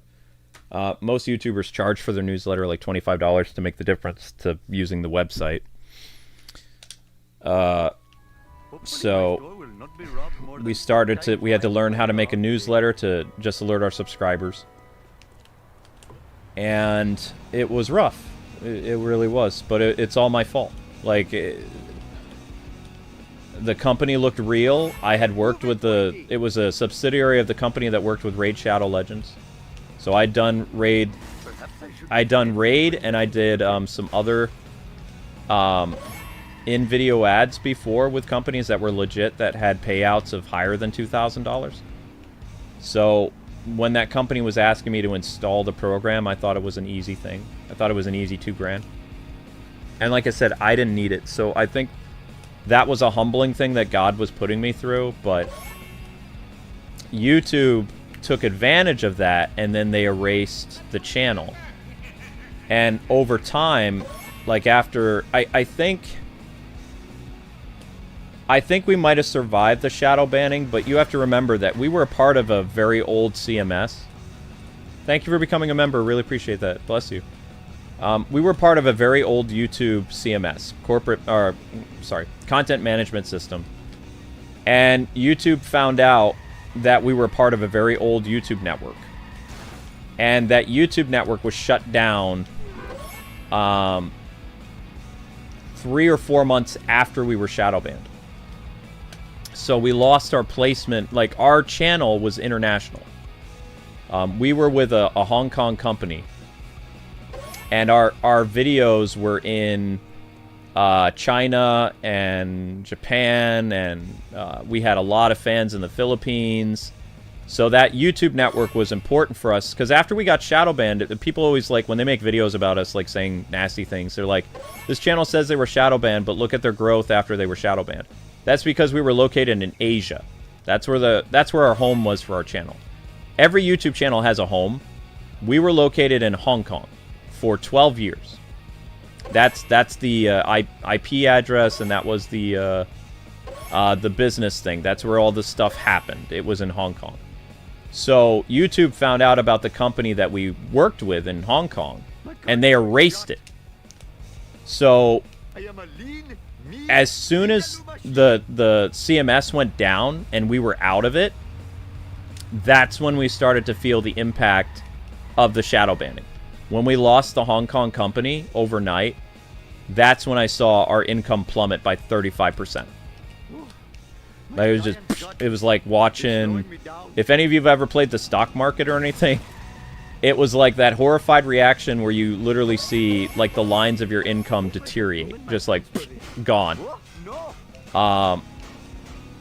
So if the Hong Kong company wasn't shut down 6 months after we were shadow banned, I think we would have had about like 100 or 200 people per live stream, which means we would have easily netted like 1,000 views a stream. We had like a notification of like probably 3,000 or 4,000 people a day, and we had like an average. Our hourly views averaged about 3,000 views an hour, so that was about 70 to 80,000 views in a 48-hour period. When that international like Chinese company went down, and YouTube erased them for some type of corporate mojo jojo, the channel was severely impacted. Like the revenue dropped, our search engine performance, like we were no longer getting views in Asia and the Philippines. Like we had talked to a bunch of our fans, because we used to have an international audience like in our channel. You would see people from mostly Asia talking all the time, Korea and stuff like that. They were there, and then you know, not long after that they were gone. They just disappeared because we were no longer in their country. I had somebody from South Korea send me a picture, and it said we were blocked in Korea because we were in a United States IP address, like after getting control of our channel. So, you know, there was a domino effect. I always think it's because like there was a lot of things that I did behind the scenes to help smaller YouTube channels, and YouTube didn't like that. I helped a lot of channels during the Kappa incident in 2019 and 2018. Like, I helped hundreds of channels with a YouTube lawyer. I helped rebrand a couple family-friendly channels that are still around today. I did a lot of stuff behind the scene to help, like, fellow content creators. And YouTube didn't like that because they thought probably they were going to save a lot of money when, like, these hundreds of, like, family-friendly channels disappeared, but not all of them disappeared when they couldn't earn an income on YouTube anymore because of Kappa. Some of them reinvented themselves. Some of them became lifestyle channels. You know, a lot of that was me and that YouTube lawyer helping people rebrand. Like giving ideas and workshopping with people and stuff like that. Trying to help people survive who had families. Because, you know, Amber and I saw it as like, you know, we're dependent on this and we're seen as a kid-friendly channel too. Like, but we were going to be safe, even though we were actually being audited. We were being audited by the FTC and YouTube. So we survived the audit, and all this other stuff. So I was helping a lot of other channels. And I don't think YouTube liked that because they probably thought that they were going to dump like thousands of channels and, you know, they wouldn't have to worry about Kappa anymore. And a lot of people survived the Kappa incident of 2019, 2020. A lot more people than YouTube probably thought. And I think, personally, I think that they had it out for me after that. Like, and I always believe that because I know it sounds like a conspiracy theory, but just hear me out. Like, there is a rumor going around for years that the Bitcoin scammers are associated with Google. Like, the bit scamming thing that was happening, like, to some select channels through brand deals gone bad, were channels that had been around a lot and they were making a lot of money. And then afterwards, when these channels were hit, it was almost like they took a pay cut. They were still around, but they weren't making, like, instead of making $20,000 a month, now they were making, like, 11 or they were making 9. So they took a substantial pay cut, right? Now, what if YouTube was the one responsible for those Bitcoin scammers, and it was a way for them to lower the amount of money that they were paying out? Because remember, this is around the same time that they got sued by the Federal Trade Commission. Like, they got sued like $400 or $500 million. So any company has to find a way of trimming the fat. Well, what if you got rid of like several thousand YouTubers that were making anywhere between $20,000 to $100,000 a month? That would, you know, save you a lot of money, wouldn't it? So I honestly believe, based on everything that happened with the shadow banning and our YouTube network getting shut down, that, you know, it was all done deliberately. Like, I fell into a trap because I was greedy, and that company who, you know, erased the channels, because every channel, like, Bitcoin scammed. Did you know that 90% of every channel that's Bitcoin scammed gets their channel back? But what happens when they get their channel back? They lose their income. Most of the channels that have been hacked over the years, they lose a substantial part of their income, almost like they received a pay cut, or their channel went down in value overnight, and they can't fix it. No matter how much views they get on their next video, their CPM is wrecked. Their viral videos are wrecked. Like, everything changed. They stick around on YouTube, but their payout is always smaller. Wouldn't it be interesting if the people responsible for that are just people trying to pinch pennies? So, I mean, I've had this theory for years, but I held off on it because we were working with YouTube with a YouTube partner program. I just kind of kept my opinion to myself, but, you know, over the years, I've really started to think it's very interesting, like the timing of events, the closing of the network, the shadow banning, the viral videos being shut off, the pay cut, Kappa, all this other stuff. It just happened like too close together. And I know I sound like a conspiracy theorist, but they were too close together.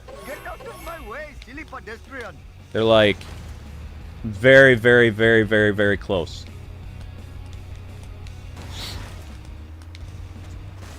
Oh, I smashed my skull. I have no idea where they want me to go. I have brought shame to my family. Kappa is a violation for making kids content. So there's a online regulation for children's content online that every YouTuber, every website has to follow, that you're not allowed to target children. You can't have flashy thumbnails with big, bright colors because you're appealing to a children's psyche. So there's certain laws that a YouTuber has to follow based on U.S. law. So the whole mess is actually YouTube's fault, though. They bragged that they were the biggest children's platform in the world to an undercover FTC agent over the phone in 2018, the spring of 2018. YouTube got audited by the Federal Trade Commission in the summer of 2018, and then they went to court in autumn or the early fall, and the Federal Trade Commission found them guilty and gave them a violation of, I think it was like $500 million or $575 million. And then YouTube turned around, and rather than say, hey, we're going to do better, they then made a video. Kathy, what's her name, the previous CEO, made a video saying how they're going to be going over all the content on YouTube to see if anyone is making kids-generated content. And if they are, they're going to place you in purgatory called the YouTube Kids app. Which, I know YouTubers that are part of the Kids app, you don't make any revenue there. It's a death sentence. It's like going from a primetime slot where you have lots of viewers at night to now your show is on at 5 in the morning before school. Like, you're toast. So the YouTube Kids app is where people went to die, basically. So they targeted, I believe it was 1,500 YouTube channels. And we were in the audit process by YouTube and the Federal Trade Commission. And we worked with a very nice gentleman at the FTC. And pretty much he stopped. They looked at 2,000 videos out of, we had 9,000 at the time. And of the 2,000 videos that the FTC saw from us, they saw that we never once targeted gamers. Or, sorry, never targeted children. Our catchphrase was, hey, what's happening, gamers? So immediately the Federal Trade Commission, after they went through like so many of our videos, because remember, the violation under U.S. law is the penalty for breaking COPPA is you receive a penalty of $40,000 per violation, which YouTube said in their video the highest that they can sue you is $40,000. Not according to U.S. law. U.S. law says it's per violation, and they can charge you up to no more than $450,000, which, I mean, would bankrupt any YouTuber anyway. Even 40 grand would bankrupt a YouTuber back then. So we were in the audit process, which put me through a lot of stress. We rebranded our channel with a lawyer. That's why you remember, if you watched our channel back in the day, you remember our cartoon intro with us running around, dun dun dun dun dun dun dun. And then slowly but surely you saw like this 1980s retro theme, like be the prominent, you know, animation style and all kinds of stuff. Like we completely did a 360 rebranding. Like we completely, instead of like making it look like we were making cartoon content or whatever, everything was rebranded to appeal to gaming demographics. Like it was done on purpose. It's not that we were just trying to be cool and it's like, oh, we're gonna make everything retro-y inspired and, you know, these older avatars hanging out on whatever. Like we de-cartoonified the entire channel. It was a 6 or 5 month process. And it cost me $3,000 to do that. Get new animations, changed. I had to hire people to go through and change the keywords of any videos that had the words kids or family friendly in them and remove them. I paid somebody $1,000 to go through the tags of thousands of videos. And I myself removed the tags off 4,000 videos before the audit process began, when the FTC was watching my videos. So I mean, I did a ton of work, right? Plus I had to attend during the pandemic. I had to attend like hearings through a whatchamacallit, through the webcam, and I had to, you know, appear before court on a webcam. So I was doing a lot of stuff, and you know, when we survived COPPA, it felt like we were on YouTube sites, you know? So we survived COPPA just barely. Our notification system got wrecked, but we went into 2020. Like, we had an amazing 2019. Like, after we cleared 2019, we had a great year. And I started working with brand agencies in 2020, making a little scratch on the side. Which, you know, YouTube actually encouraged people to reach out to certain websites that they deemed appropriate and safe for YouTubers to work with. So the reason why I say I think YouTube is responsible for the shadow banning is because one of the websites that they recommended in an email I have that they forgot, but I still have this, that email had a list of safe publishers that did brand deals with YouTubers, and that Corel website was on that list. Like, this was a Google, like, sanctioned, you know, partner to work with, like, for brand deals. So that's why I clicked it, and that's why I was in communication with them, is because they were on a list of hundreds of brand deal sites, right? So that's why I thought this is totally safe. Because during that time, there was scams that were happening. Every once in a while, you'd see YouTubers' channels go down, and they get erased, and they come back, and they make less money. Must admit, the smell of fresh air is much more pleasing than the odor of the hot dog. Every friend I've ever had who's been hacked has basically told me candidly, yeah, I make less money now after I got my channel back. The only person I don't know whose channel was hacked and he was down longer is Abdallah. He has never told me if he's had any reduction in income or had to increase fan support, nothing. I don't know. I don't think he'll ever share those details with me. I mean, he doesn't have to if he doesn't want to, but I'd be curious to know if he was impacted at all, because when his channel was erased or suspended, he was never erased, he was suspended. When his channel was suspended, his channel was gone for like 2 weeks. I think he got hacked by a brand deal company in 2021 or 2022. I'd have to check. Like, I don't know if he still has that video up. It was during his divorce, something like that. so I don't remember. Because, I mean, he was going through a lot that year. But YouTube did not erase his channel when he violated the spam policy. They suspended it. So that could mean his channel ended up, you know, scot-free. Like, if your channel's suspended, you're not erased. Your stuff's on pause. Unfortunately, our stuff didn't get paused. It got erased. So that's a huge difference, you know.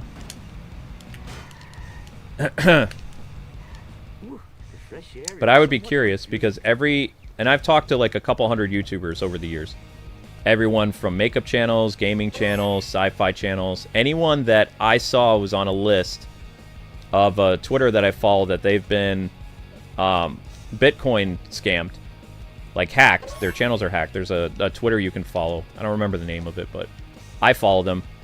And even now, there are channels that get hacked right now. Because, I mean, people get greedy. It's like somebody offers you, hey, I'm going to give you $1,000 to talk about my product. It's like, okay. But the reason why I didn't know it was going to happen is because, like, I had been paid much higher for brand deals. Like, $2,000 would be, like, a 5-minute video. You know, I had a shareware company pay us $6 grand for a stupid shareware game about a burglar, you know? I don't even remember what the game was about. It was a I don't even know if it was a point-and-click thing. It was a shareware PC game where we weren't allowed to say anything bad about the game when the game sucked royally. But I signed a contract, so Amber and I had to find ways of describing the game so that, you know, kids and family would play it on their website, which I think it was tied to Cartoon Network. I don't remember. The game was crap. I felt dirty about doing it, but, I mean, it was $6 grand, so I did it. I think we found ways of talking away about how bad the game was by talking about the cute character and, you know, I think we mentioned something about the Pink Panther. We just bantered for like 15 minutes or however long the video had to be. Like we didn't talk about that game at all. Amber and I were just ourselves, and apparently the company was fine with it. So, you know, I'd been paid more for brand deals, so I was like, okay, this is fine. This is within the wheelhouse of this kind of stuff. So this is totally legit. It was not legit. They made a fake website to look like they were a real company when they were not. It was very, very, very bad. No, you jerk! You jerk! Come back! I need that car! I hate you. Never gonna make it. I already missed something.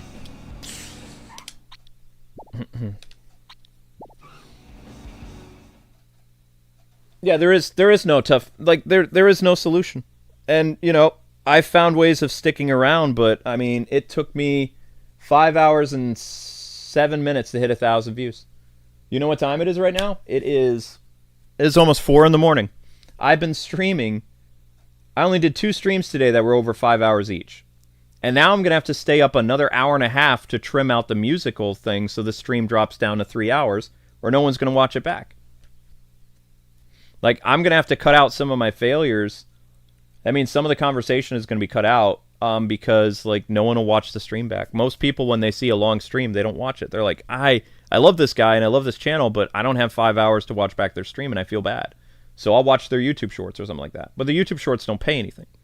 YouTube Shorts is a means to an end. It's a tourniquet to keep our views from slipping too much. I figured that trick out years ago. YouTube Shorts don't pay squat. That's not why I use them, though. I use them because it's a tactical reason. I'm smarter than YouTube gives me credit for.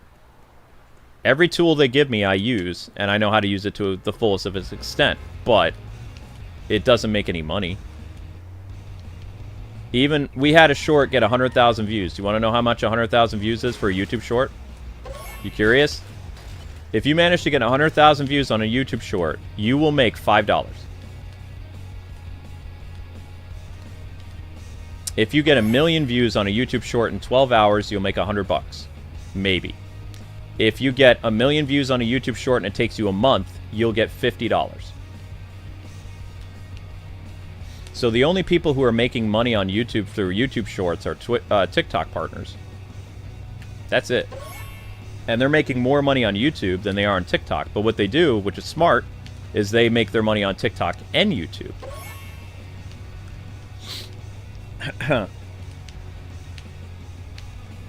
TikTok are, you know, even though I don't like TikTokers, they're very good entrepreneurs. Like, they're very smart. Or the people who run their TikToks are very smart. You know, they're very business savvy. I have talked to a couple TikTokers over the year. There's a couple of them. There's a guy who's a family-friendly dude. He runs around everywhere. I think he lives in Boston or something like that. I don't remember. But his whole stick is he runs around. He knows how much he has to do in order to make money. And he used to be a photographer, I believe. He's a very nice guy. He and his wife are very, very sweet. I've talked to them a couple times over the years. I like genuine people, but they even said, why don't you make a TikTok? It's like, we tried to make a TikTok. TikTok banned us because for years, activists were saying horrible things about us all the time, so we couldn't get on TikTok. And we couldn't get on Kick either. And we tried to go to another streaming site, and we weren't able to go there because they said that we're toxic and all this other stuff. The only site that accepted us was Rumble, and Rumble sucks. So, I can't be on Rumble. I could be on Rumble, but I don't want to because their uploader is garbage. It takes 2 hours to upload one video. One 15-minute 1080p high-res video takes way too long. And, you know, I am not patient. The last time a YouTube uploader was that bad was back in 2010. So, Rumble needs to get their act together and, you know, make better Kodak stuff because it's just not, it's not good. It's pretty bad. Because what's going to happen is if I try to upload a video to another site, I'm going to fall asleep sitting here waiting for it to upload. But yeah, because you have to remember, I wanted to be a police officer because I'm the black sheep of my family. My family are all cops and detectives and lieutenants and sergeants and stuff like that. So when you look at the timeline of events from the crime of us being shadow banned and our network being shut down, it's too much of a coincidence to say that Google isn't involved, especially when you look at the list of, at the time, sanctioned places that they said were good for brand deals. And that website that got us and stole our information was part of that list that Google approved. Like, not to point fingers, but point fingers. It's just, like, you have to understand me. I don't trust people. Like, if there's too many coincidences, I think that it's legit. Like, I honestly, as the old saying goes, I don't trust you far enough to throw you. Which is it's a judo term. But, I trust my community to an extent. Because, like, they've been, like, financially supporting us for years and praying for us and all this other stuff. But, like, I'm still very apprehensive about things, worried about things all the time. I'm always on guard. I never let my guard down ever. Which means I'm a walking ball of stress, pretty much. There's no way you can make it back in time. There's no way. It looks like the end of the road for There's no way you can make it back in time. This mission is stupid. Ugh. Yeah, this is the time Amber would be getting up for work now. What about Twitch? Twitch we can't be on because we had too many streams shut off.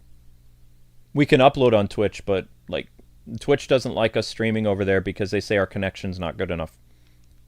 Even though when we presented to them, see, this is where people got the strange idea that they can ban, that YouTube will ban people that have a terrible connection. It's not YouTube that removes your partnership, that's Twitch. Twitch expects you to have a stable connection because they're a streaming site. So Twitch's argument is when we streamed over there, the connection was terrible and the playback is bad, and that we need to get better internet before we consider, you know, working with Twitch more.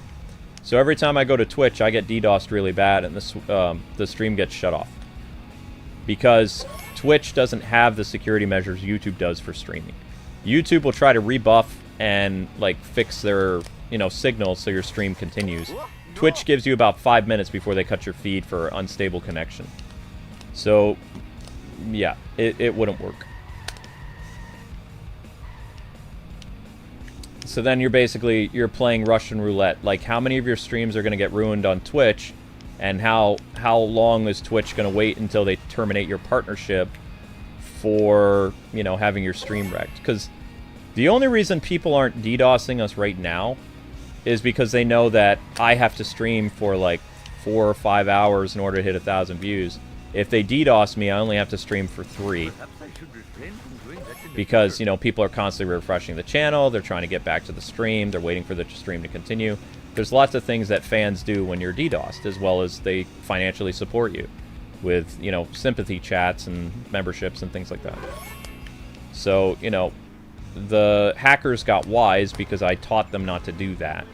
And again, that's my fault. I should have just kept my mouth shut, but as a New Yorker, I like to hear myself talk, especially I use sarcasm and wit as a weapon. Especially for the, you know, unintelligent people. So I cussed people out and I did some stuff. And I basically proved to them, I made a clear argument why them doing that is a waste of time financially, and they stopped doing it on YouTube. But the minute I go to another platform, they'll start up again. Because they haven't stopped. They don't want me around. In fact, when I had a heart attack in July, there were people on Discord and the Reddit hate groups and those Twitters that were praying that I died from the heart attack, or that I would have complications with a heart attack. These are evil people.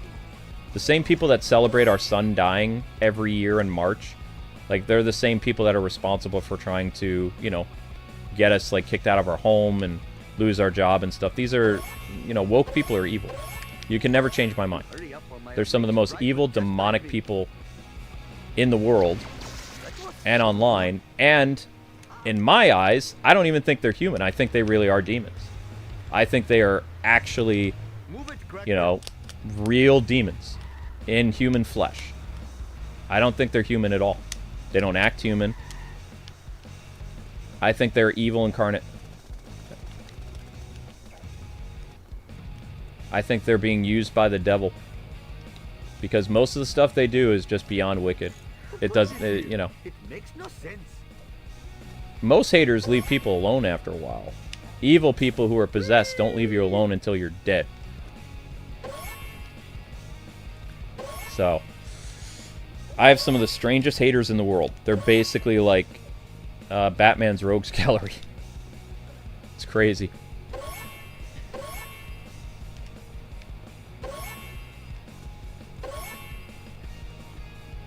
You just have to hope a car shows up in time. Shoot. Drive, drive, drive, drive, drive. Come at me, come at me, come at me. My cardio is Ugh. Oh, we're screwed. We're not going to drive there anyway.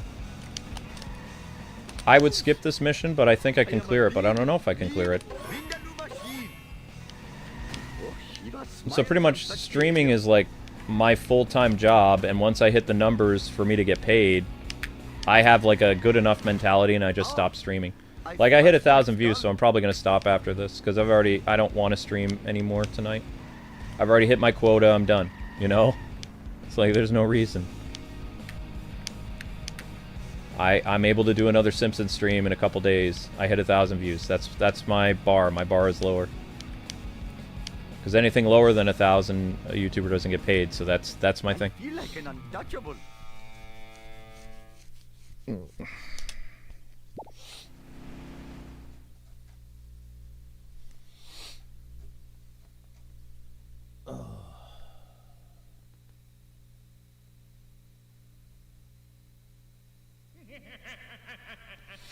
Oh yeah, they do. Yep. Yep. Yep, they say horrible things. They said if our son lived, they were going to make him trans and all kinds of stuff. They're evil people, you know. Or they hoped our son would be this or that, but they're glad he's dead, and, you know, it's just... Yeah. So I said they're evil.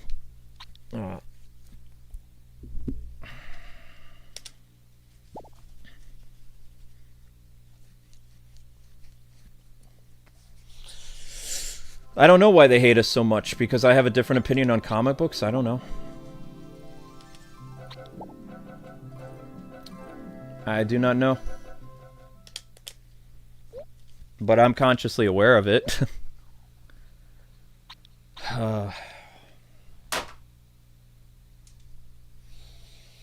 The garbage truck is a waste of time. Yep.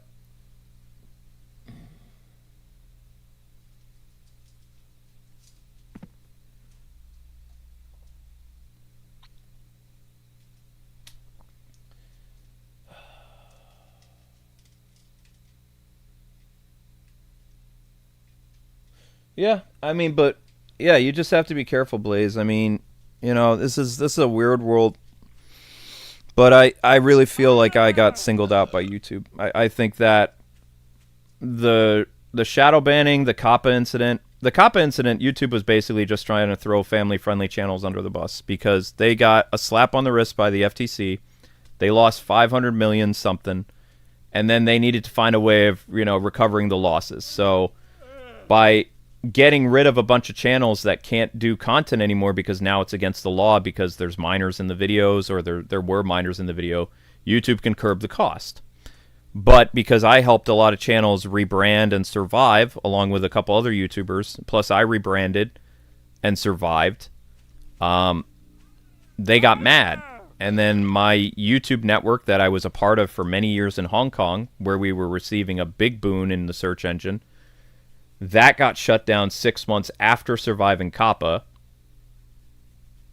And, you know, it also got shut down 3 months after surviving getting the channel hacked. So there's a series of events that just like go. It's too much of a line for it to be a coincidence.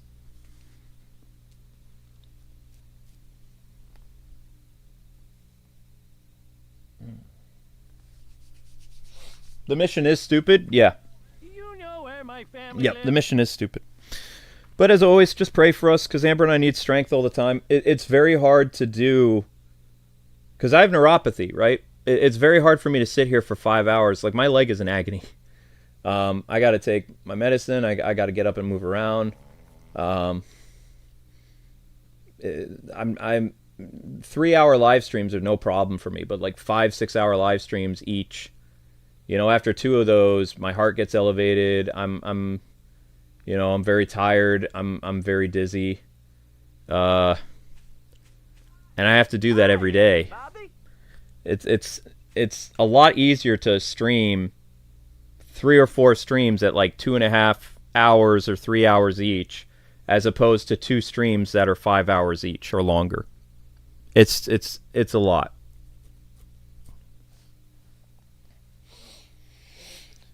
But, you know, the thing is, God can change whatever he wants. God could fix our channel and make a miracle, but he doesn't want to. That's the one thing I'm mad about God about, is he could help if he wanted to, but he doesn't want to. I don't know why he doesn't want to, he just doesn't want to. Because I've done everything physically possible as a human being to try to correct all the things that have happened to this channel over the past 5 years, and I've exhausted every resource. I've learned every trick. I've done whatever I can to survive, and those methods aren't working anymore, and I'm starting to panic a little bit because I know my physical limitations, as you know, especially after the heart attack, like. But yeah, you guys will be redirected to the Marvel thing. I gotta go, so I'm gonna have to reschedule with Drums of Burt because I don't have the energy anymore. But yeah, pray for a miracle for us, okay? Like children, better job opportunities, you know, more members, something to take the pressure off my shoulders, because my shoulders are so heavy. My shoulders are so damn heavy. You know where my family lives. Yeah. All right, guys, take care.